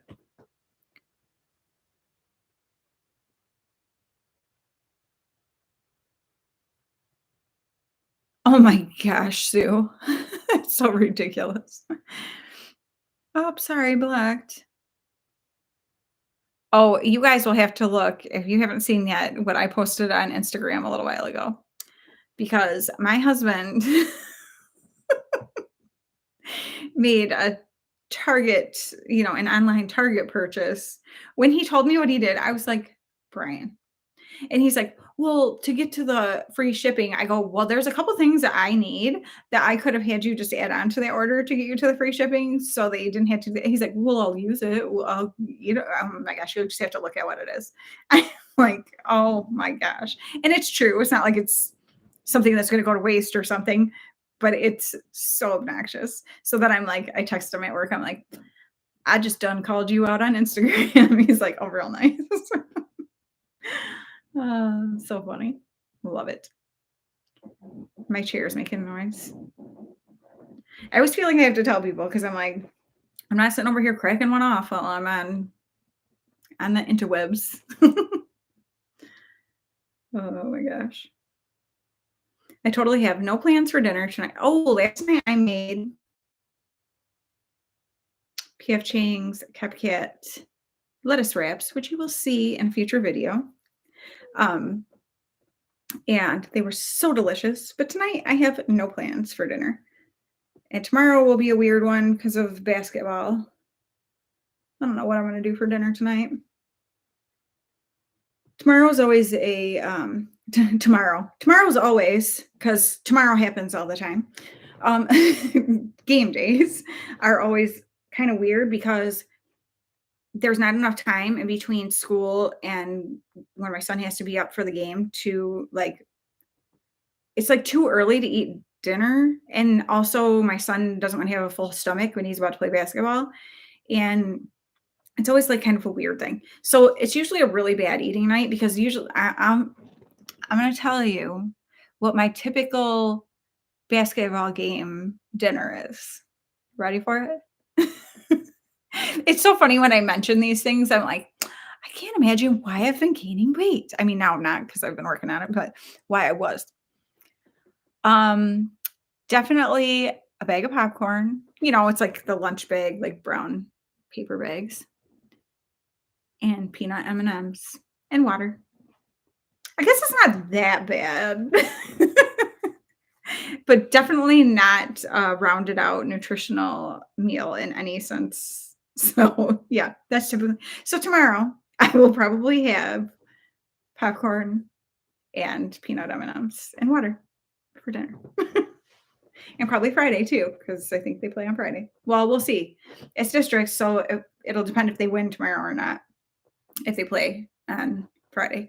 And I'm so glad, though, districts are at our school this year, so that's kinda cool. Oh my gosh, Sue, it was so ridiculous. I'm like, I have to take a picture of this and post it because I mean, come on, who does this? We don't have golden chick here. Catfish. I love like fish and chips. Love it. I am definitely a fish, and I love like salmon. I love to make salmon at home and stuff. Um, Tilapia, I like. Oh, I got this one kind of fish. Ugh, ugh, it makes me sick even thinking about it, to be honest with you. Um, it was a like a 12-week plan thing I had done a couple years ago, which I did fantastic on, but it was not sustainable because the amount of workouts you had to do every day, like cardio and um, like strength kind of stuff, and the way you're eating, it was just not sustainable. Um, but they had you eat it's swai, SWAI, I think. Ugh, it was so gross. I don't know what it is about it. It was a texture thing. It was, I don't know, but it was horrible. We actually ended up like I ate because we had bought it for the plan I was doing, whatever. But we like there was some left at the end and we ended up just throwing it away. I could not. It was so gross. My husband hated it. Catfish is good. But yeah, I love salmon. I love with like a dill sauce on top. Oh my gosh. Sue, girl, you buy your bread. Who cares? Do you freeze it? I've never done that, but I know like my mother-in-law freezes bread. I love like shrimp. I love scallops and I like a lot of fish. I I like crab. I do not care for lobster. I don't know why. I've just never liked it. We even went to Maine and um went to like one of the docks where like they bring it in fresh and make it for you. Nope. My husband and I ate some of it and we're like, and we went and got these fish sandwiches, which they were two different kinds of fish on this sandwich. They were amazing. Can't remember what it was exactly though. And it's funny too. When we were at the movies the other day, that commercial was on, which I've talked about it before on here. It's like a Verbo commercial, I think. Um, and it's like shows like this family of these hairy like creatures, whatever, in this house and out in the wood, in the forest and whatever. And then at the end, when they go out and shut the door, you can see it's like a mom and dad and daughter. And I that was on at the movie the other day in the previews, and I was like, oh, I want to live there wherever that is. And I'm like, it looks to me like it could be Maine because it's just, oh my gosh, I love Maine, but I'd never move away from my family. But I do love it there, and that's like totally what that like makes me think of. I need to look up and find out because it seems like they probably say it. A lot of those commercials say like where the place is, but I don't remember it saying. Yep, lemon on it. Good stuff. Oh, you're talking about lemon on lobster. I just like lemon on fish in general.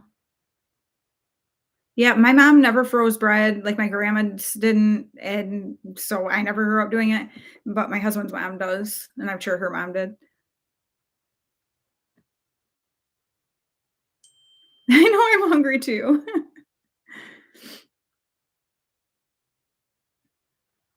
Gosh, I don't know what I'm gonna eat. I let Brian take the leftovers of the lettuce wraps to work. Hmm. I'm gonna have to think of something though. Jenny, are you still on here? What do you eat with it? Like, what do you pair with the lettuce wraps? Because I made them last night. Okay, this will tell you, we eat way more than like people should eat. I'm always amazed when I see like when you go somewhere and people eat dinner like at their house, not at a restaurant, the amount of food they put on their plate and that's what they eat. I'm like, we're pigs over here.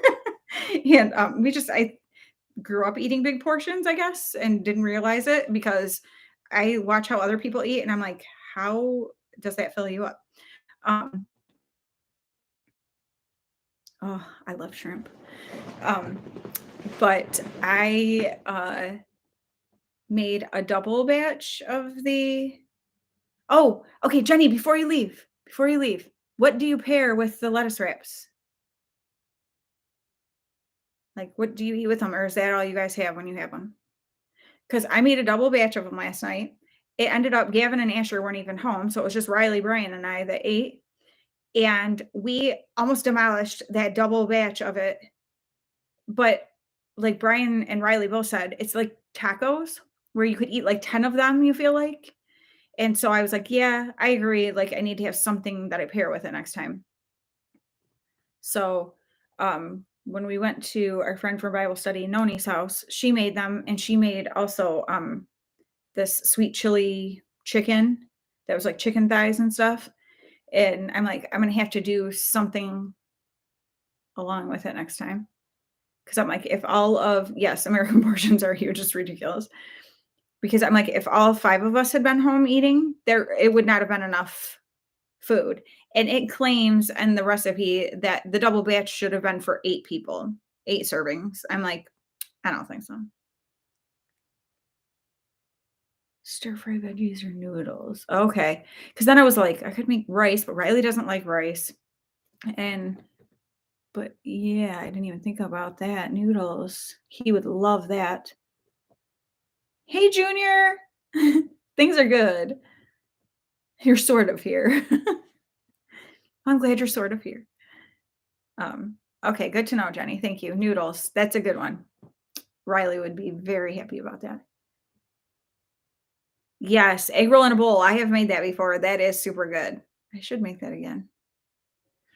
There's so many good things to make. I'm gonna be really honest. I'm super lazy. I, you guys already know. And so I like meals that are very little prep kind of stuff. Like I don't want to have to cut up a bunch of stuff. I don't want to whatever. I never had peanut butter noodles. The boys would like that. I know I'm starving too. We're all just talking about all this food. My stomach is literally making noise. Um, but I love those lettuce wraps because it's super easy to make. Like aside from chopping up some onion and I minced up some fresh ginger, so I peeled it and then cut it, like minced it up. And then it's just browning the ground turkey It was pretty much everything else was just measure and dump, and then I had Brian rinse all the lettuce leaves and dry them in paper towel and stuff. So, it was pretty easy, and I cut up some green onion that I put in it. Otherwise, it was very, very quick.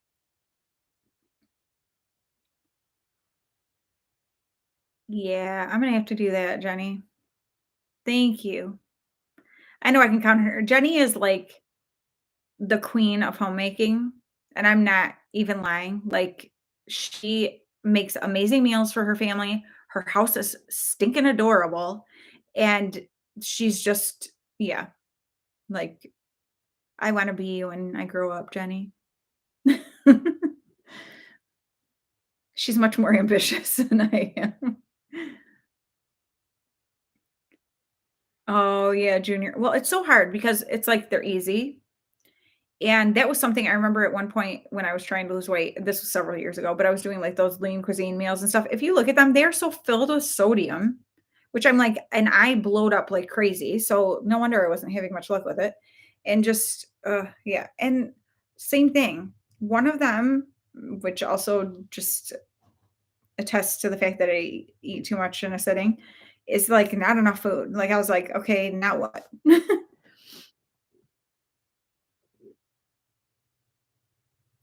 Yeah, I do need that. Okay. I'll have to look for that next time.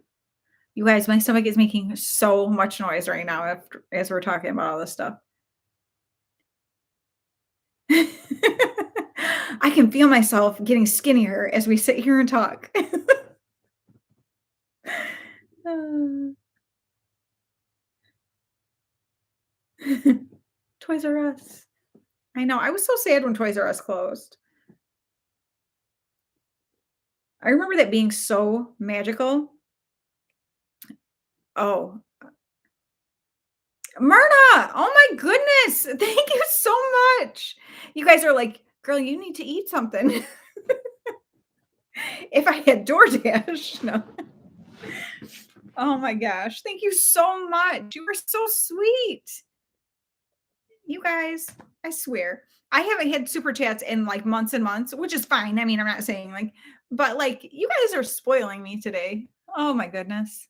I missed you so much last week when I didn't come on. I'm like, oh, I hate not doing my lives. It was like, and that's why today too, I was like, they don't care if I've got makeup on and my hair done when I come on here. Like, we're coming on to talk because I do that to myself about things where I'm like, well, I need to do this and this before I can do. And then it makes me like not do things sometimes because I'm like, I just don't have time or like, I overwhelm myself. And so I'm like, I could have easily done that today, but I'm like, no, I'm not going to have time to shower and get all ready before I go on there. Like, that's dumb. That's dumb. Sometimes I have to tell myself, "Don't be dumb. You're not dumb, so don't be dumb." I love Asian food too. Oh, no. Did I tell you guys about this? I don't know if I did. I wanted to die. So the town that I live in, I might have already told you. Not the town I live in, the town I grew up in. We have to drive through there to get to where we were going. Um, Actually, it was when we were going to the Phil Wickham concert. Anyway, the, like, VFW hall does, like, these different dinner, like, fundraiser things and stuff. I don't know Circuit City, maybe. Major Magics. Do you guys know Major Magics? I think that was a Michigan thing. Um, but they anyway, the VFW does these different, like, dinners. So they'll do, like, spaghetti dinner or, a Polish dinner or whatever for different things. So we were driving and we came up to the light because there's one light in town. And we came up to the light and stopped. And I looked at my husband, I go, "You have got to be kidding me." And he's like, "What?" And I'm like, "Oh, I'm taking a picture." I'm like getting my phone and I took it. I'm like, "This is the most ridiculously ignorant thing." On the VFW sign, it said Oriental dinner. I'm like, Who in the world put that on there, and how did no one else notice and go, no, like, n no. I could not I couldn't even believe it. I'm like, "Oh, this is small town ignorance at its finest." I was, like, embarrassed for the town that they put up a sign like that for the oh my gosh, I can't even handle it. Have a double fillet of fish and a shamrock shake on me and quit talking about food. You're causing serious damage here. I know. I can't help it. Oh my gosh. So that's not a bad thing, not being able to see all the negative things. See, you're seeing the positive and not being able to see the negative. I like that. I don't think I ever went to Circuit City. I remember hearing about it, but I can't imagine why. It's like Staples. I'm not saying Circuit City is like Staples, but I'm saying Staples in my mind is like the same type of thing where I'm like, I have no reason to go into a store like that. Isn't it funny too? Like there's things like stores that you get really excited about and other people are like, "Ugh," or like other people really get excited about things that I'm like, why would you want to go there? Oh yes, definitely some quacks out there. Hi, Lisa. I didn't even see you come in. Oh, there. Now I see where you said hello. Hello, hello. But yeah, that's funny. But yeah, Major Magics was like Chuck E. Cheese, basically.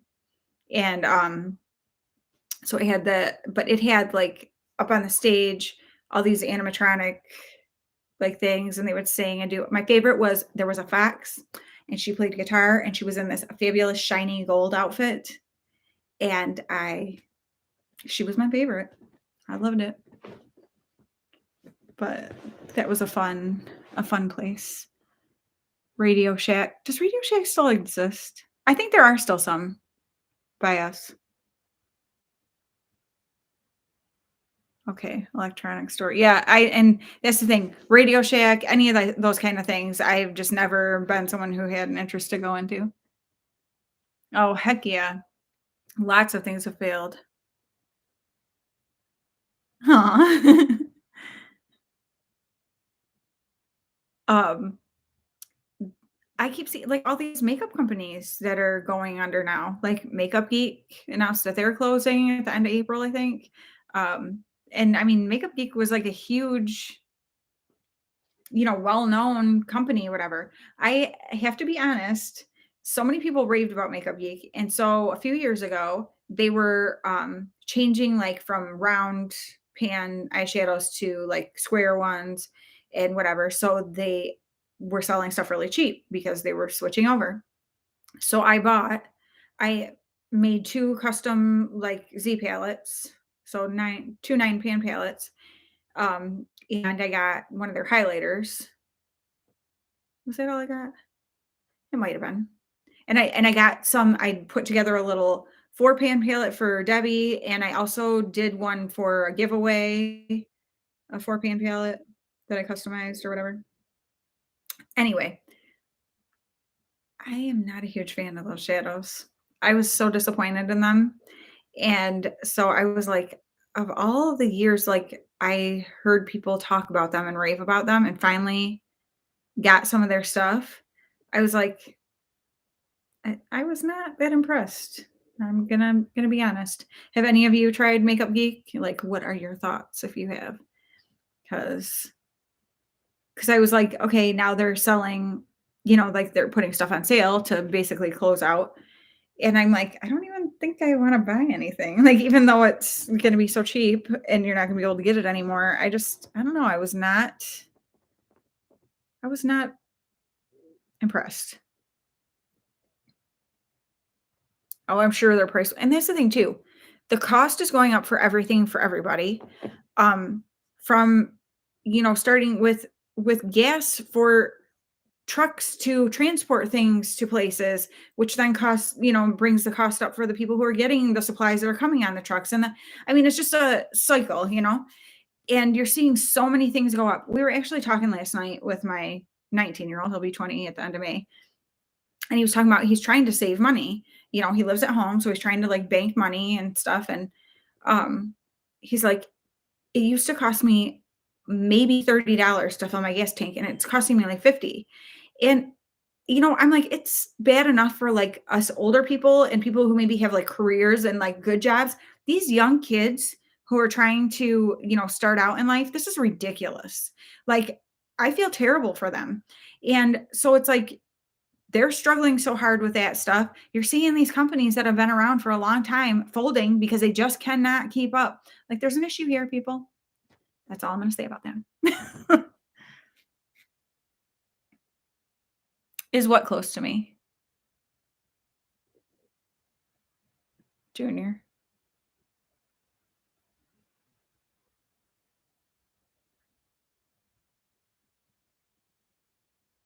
Like, things are ridiculous.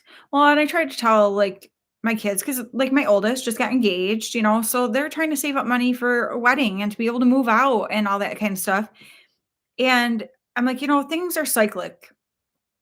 Seems to happen that way. Like, things get bad and then they, bounce back. And, just try to be optimistic about things because what else can you do? I mean, you can sit around and worry and think, oh, things are never going to get better. That's not going to, like, we have to just enjoy our life and make the most of whatever the circumstances are, which is not very easy sometimes. Let's be honest. Like, I mean, to be like, well, I'm just going to be positive about it. Everything's going to be fine. Like, that's not realistic. But, like, just keep myself in check about things about like, okay, like it's all going to work out.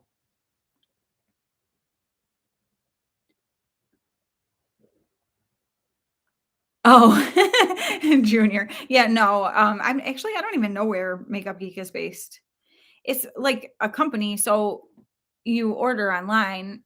I don't know. Where do they even sell Makeup Geek? Is it only online? I'm gonna be really honest, like, okay, a lot of my channel is makeup and stuff, but I do not know a lot about a lot of makeup brands and stuff. Like, I kinda don't care. Not to be rude. Like, I just wanna put it on my face. I don't know. But, like, there's things where people are like, I never know about that different companies are having, like, mystery bags and stuff because, like, I know about Juvia's because that's, like, one of my favorite. And why? Because they're very affordable and they're very good. So that's something that I will follow and get texts from.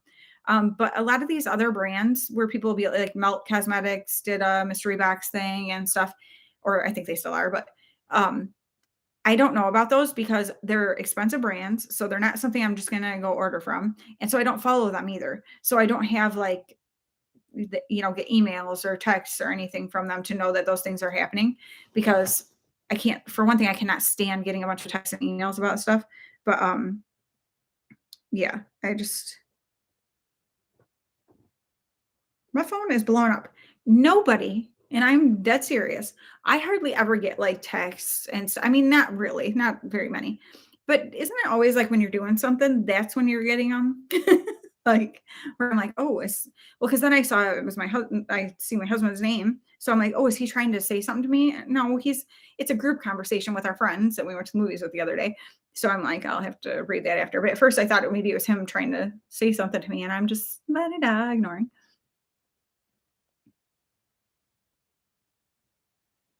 Aw, thanks. Oh, multichrome shadows, yeah.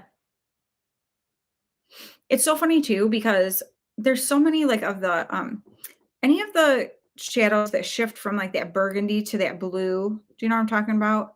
It's almost like a burgundy brown blue shift, look terrible on me, terrible, like and actually, I'm like, "Do they look good on anybody?" It looks so cool in the pan, but, like, awful on my eyes. A lot of, multichromes and stuff, I don't care for them on my eyes. I think maybe in person they're better than like pictures because pictures can't pick up, when you're moving and stuff. I don't know, but sometimes I just don't love the shift of different colors because it's like almost like a lot of them look muddy on me, I feel like. And so it's just, I don't know, not one of my favorite things. I know some people absolutely love them, but I think I think I just prefer more like a good foiled shadow or, just good metallic, like shimmery. Oh, I'm so sorry, Sue. Get some rest and I hope you feel better. Girl, I know the struggle there. I actually that's funny because that's not funny that you have a headache. Um, I was thinking this morning, have tattoo on the brain, okay? I just cannot wait to get my tattoo. So that's like all I keep thinking about. Well, and mostly because yesterday then like contacting him and starting to get things going. But I was thinking about because people always mention to me about getting like the tragus piercing or the daith piercing or whatever for migraines. And so I'm like, you know what? I've in the past kind of looked into it a tiny bit, but nothing major. So I decided I was going to look into it when I got up this morning. So I'm like looking, and there's really no proof of it. A lot of times I think it might just be kind of a placebo effect. Um, and actually, they're talking about how those kind of piercings in those places are like it get infected more easily than other ones because they're so close to your hair. So your hair tugs on them and stuff.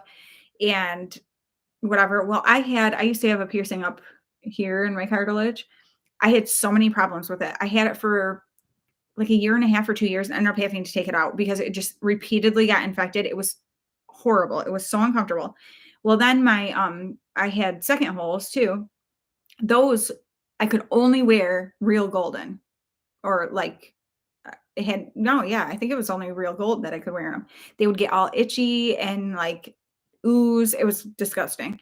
And so finally I was like, I'm done with this. So I stopped wearing. So I only wear earrings in my, original holes that I got when I was like really young. I think I was 6 actually.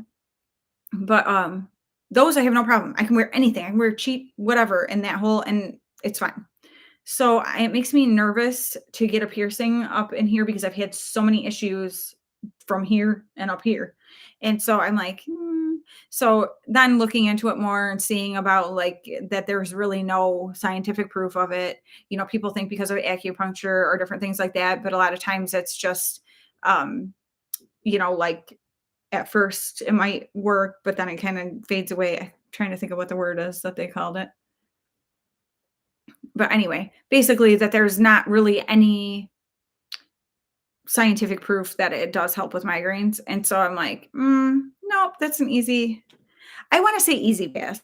I know the term is hard pass for me, but to me, I'm like, that seems weird to me because that to me is like you're saying that's hard to pass up.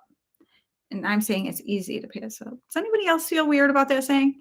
Um, so I guess it's a hard pass for me on that, but because it's easy for me to say, no, I don't think I'm gonna take the risk of, well, going through the pain of it, paying for it, and then if it's gonna end up getting infected and stuff, because knowing me with my history of piercings up there, I think that could happen. So I'm like, yeah, not gonna do that.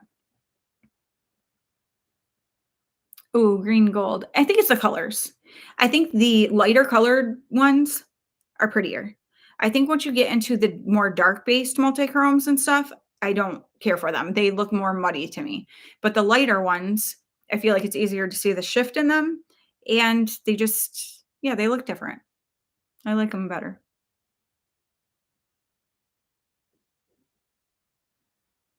Oh wow, Myrna. Isn't that so weird?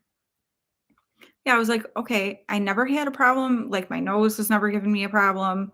Like I said, the lower holes. I mean, these are stainless steel and like these ones are plated or something with gold. Um, but I've never had issues with, that stuff. But man, the second holes and that one up there was terrible. It took forever to like initially heal. And then it just kept getting infected and getting infected. It was awful. So finally I was like, oh my gosh, I'm done with that. Cause I like the look like, my son's fiance has I smile every time I say it. It makes me so happy.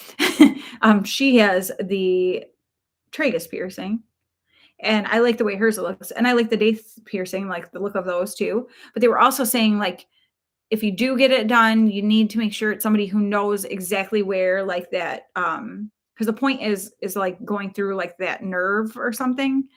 that's there to have like the acupuncture effect. But if you're keeping it there all the time, then it kind of loses that. Like when you go for acupuncture, you go in and have like treatments done. It's not, the pressure isn't there all the time. Um, so I don't know. I'm like, I don't I don't know if I trust for somebody to know exactly what they're doing. And if there's no scientific proof of it anyway, why in the world bother? I'll save the money and put it toward another tattoo. My husband's gonna be like, stop. No, I can only think of two more that I want. I mean, the one that I'm gonna get, and then the one that I want to get covered on my back, and then I'm gonna get another one with my sisters. We're all gonna get them because my sister, who's 2 years younger than me, she has no tattoos. Her husband has a bunch, but she has none. My other sister, she has a bunch of tattoos, and I don't think her husband has any. Pretty sure. Um, but we wanted to get like a sister's tattoo, so I'll get that one. I just have to figure out where I want it. It's funny though, because I used to be more like, well, I want this placed here so that I can hide it and whatever. But I'm like kind of getting to the point where I'm like, okay, if I'm going to pay for something and it's something I like and want to see it, I don't want it to be where I can never see it either. So, and as we talked before, some people think tattoos are beautiful. Some people think they're ugly. Doesn't really matter. Like, so I need to do what I want to do with it.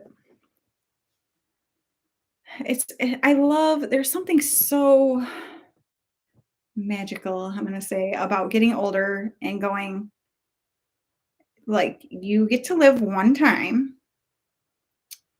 You know what you like. So do what you like. Why would you let somebody else who's not you, who doesn't live your life every day, tell you what you should or shouldn't like do as far as stuff like that? Like, we're strange beings sometimes. Like, I don't know. I was trying to, what was that thing? Somebody just said it to me the other day too about don't take, don't take criticism from someone you wouldn't take advice from or something like that. It's something I'd seen it before, like on Instagram and stuff. But then somebody said it to me and I was like, it's so true. Like there's people, who are the people that like in your life you like let have some sort of a power over like stuff that you do or whatever, you know what I mean? Or like that make you self-conscious about things. Like, are they somebody that you would go to and say, like, hey, can I get your opinion on this? What do you think I should do here? If they're not, why in the world would you care what they say? You know what I mean? Like, and it's funny when you see things like that. Isn't it funny how, like, on social media, like different things like that that pop up, there are certain people that pop immediately into your head that you're like, oh, that's this person in my life. That's, whatever. Like that also makes me wonder though, when there's things that pop up, what are the things that people go, oh, that's Danielle. Oh, that's Danielle in my life.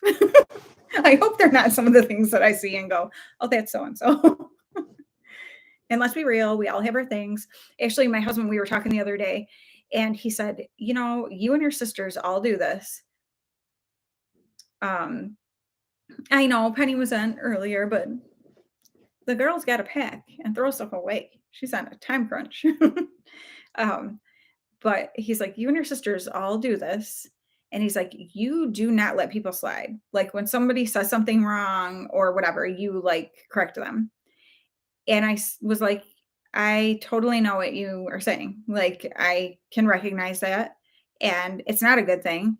I know exactly where it comes from. And it's because my dad and my mom, mostly my dad is like one of those kind of people who calls you out on stuff, but my mom does too a lot. And so I'm like, it is such a natural part of our lives of that's how like we were always called out when stuff was not, like I said, when you say something wrong or whatever, like that's not what that is. That's or whatever. Or like that's not what happened. It was this. And so we all do it too. And I'm like, it doesn't make it okay. Like, I'm not saying like, well, that's what my parents did, so that's why I do it. Um, but I can recognize it, like that I do it. And I'm like, I don't want to do that to people all the time. Like, I think there's a when we were with our friends out to eat the other day, we were talking about it. And I said, like, I think there's a time and a place for things. And I think that's the thing is like, okay, your husband says something wrong when you're having a conversation with other people. Right then and there is not the time to call them out and be like, that's not what that word means, or that's not, whatever. Later, say to him, when we were talking about whatever, you said this. So it's actually this word. You know what I mean? Like, whatever. Because you're actually coming from a place of like, you don't want them to sound like a moron when they're talking to people. And I mean, like, I do it too. Like, I've got my things. And so I think it's stuff like that, like about you know, timing on stuff a lot of times. It's like, did you need to say that right now? Probably not. You know what I mean? Because then it makes people feel embarrassed. And I don't want to make people feel embarrassed. Like, I don't want people to do that to me. So I sure as heck don't want to do it to somebody. So stuff like that. But uh I don't know, it's just funny. So that's something that I know is a negative thing about me, like that I can recognize and know I should need to work on. Um, but I think that's the thing too, is knowing we've all got our things. We all have things that we do that are not maybe the best thing. Like, let's be real. But just being able to recognize it, and when people that love you and that you love, like, are letting you know that you do it, like, you kind of need to stop and go, you know what I mean? Like, my husband wouldn't tell me I did that just to like try to be a jerk to me, like, you do this. And that's not even how he approached it. It was just like, you and your sisters all do this. Like, you don't let people slide on stuff, and, or, you call it out or whatever. And yeah, I totally do see that. I am going to yell at these guys later. They're like just texting each other like crazy. And I keep seeing stuff pop up that I'm like, it's funny. It's so my best friend Anne, her friend Terry, who I had met, different times over the years, whatever, but didn't really know him. The four of us, my husband and I and her and him, went out to the Phil Wickham concert and out to eat and stuff a couple weeks ago. And we had so much fun together. And I mean, I already know Anne, we always have fun with Anne because, like, she and I do stuff, just us, but she also comes to our house and hangs out and stuff. So we already know her and Brian and I all have like a really good, fun relationship. And then, but Terry too, oh my gosh, it was like we all just clicked just like that together. We are the most sarcastic bunch of people and just mess with each other. It's so much fun. And so it's those guys all texting each other, and I keep seeing things pop up like we're like a bunch of kids. Oh, no problem, Carla. Thank you so much. I'm so glad you were here. I know. Well, it's been 2.5 hours. So I give anybody credit who spends more than 5 minutes on here. I'm just a rambling fool. Aw. Yeah, so I should have, I mean, obviously I want to be on next Tuesday for a live, but there's gonna be quite a few videos coming up. Don't feel like you have to watch them all. Pick what looks like it's interesting to you. Um, but there's a couple things that, like, if it's something, one is going to be if you have someone in your life who has foot issues, like issues with finding shoes that are comfortable and stuff, you are going to want to watch this. I'm serious. I'll say it right now. It's going to be a Fitville video. That's the name of it. So watch for that. You guys, I'm so impressed. So spoiler alert, but definitely if that is something that you or somebody in your life deals with, you're going to want to know about these. And then I've got, like a pampering type thing. And then I already said about the winged liner stamp. So you'll see about that. That's just that'll be a short video.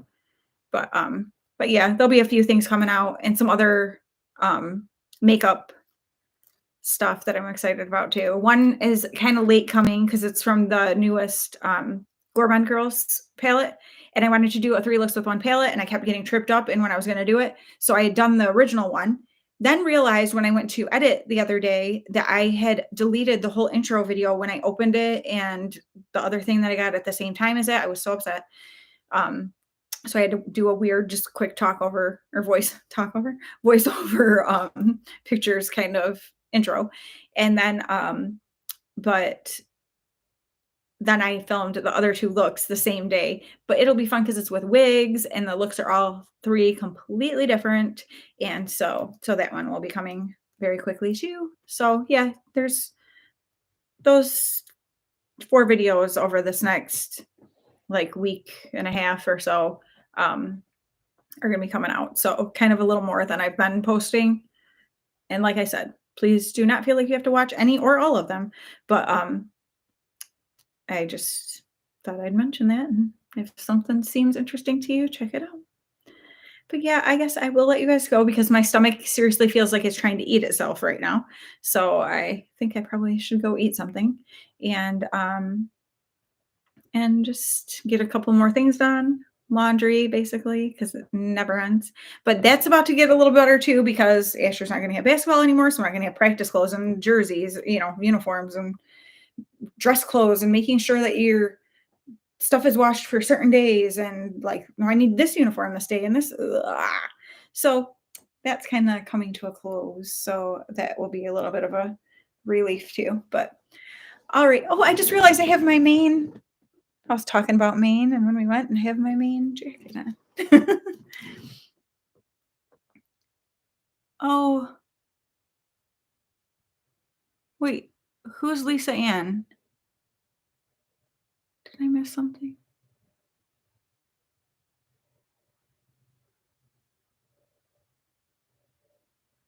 Please let me know what I missed because obviously I want to pray, but I feel like I'm not sure what you're talking about. I don't feel like it. I'm not sure.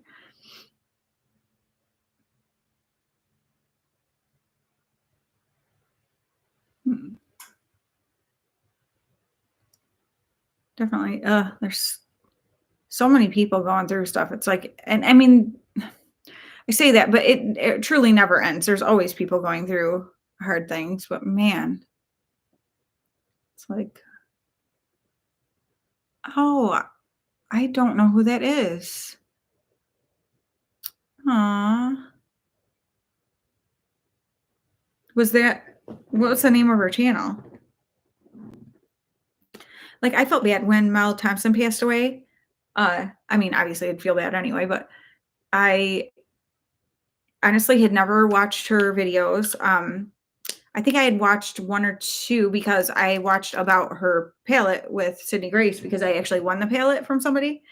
And so I was like, "Oh," but I didn't know I hadn't, like, watched her channel and stuff, and I was like, "Ugh," like, young, beautiful girl, like, how awful. Ugh, so awful. I mean, and obviously, it's sad at any age when somebody passes, but young people, it's like, oh man, just it's not how it was meant to be. We weren't meant to suffer through that kind of loss and ugh, hate it. Like someday it will all be wiped away and ugh, I'm so thankful. I don't know how people get through life without that hope. I will definitely be praying for her family. And praying for you guys, just that anything you have going on, that, God takes care of you, and praying for special blessings for you guys. And just,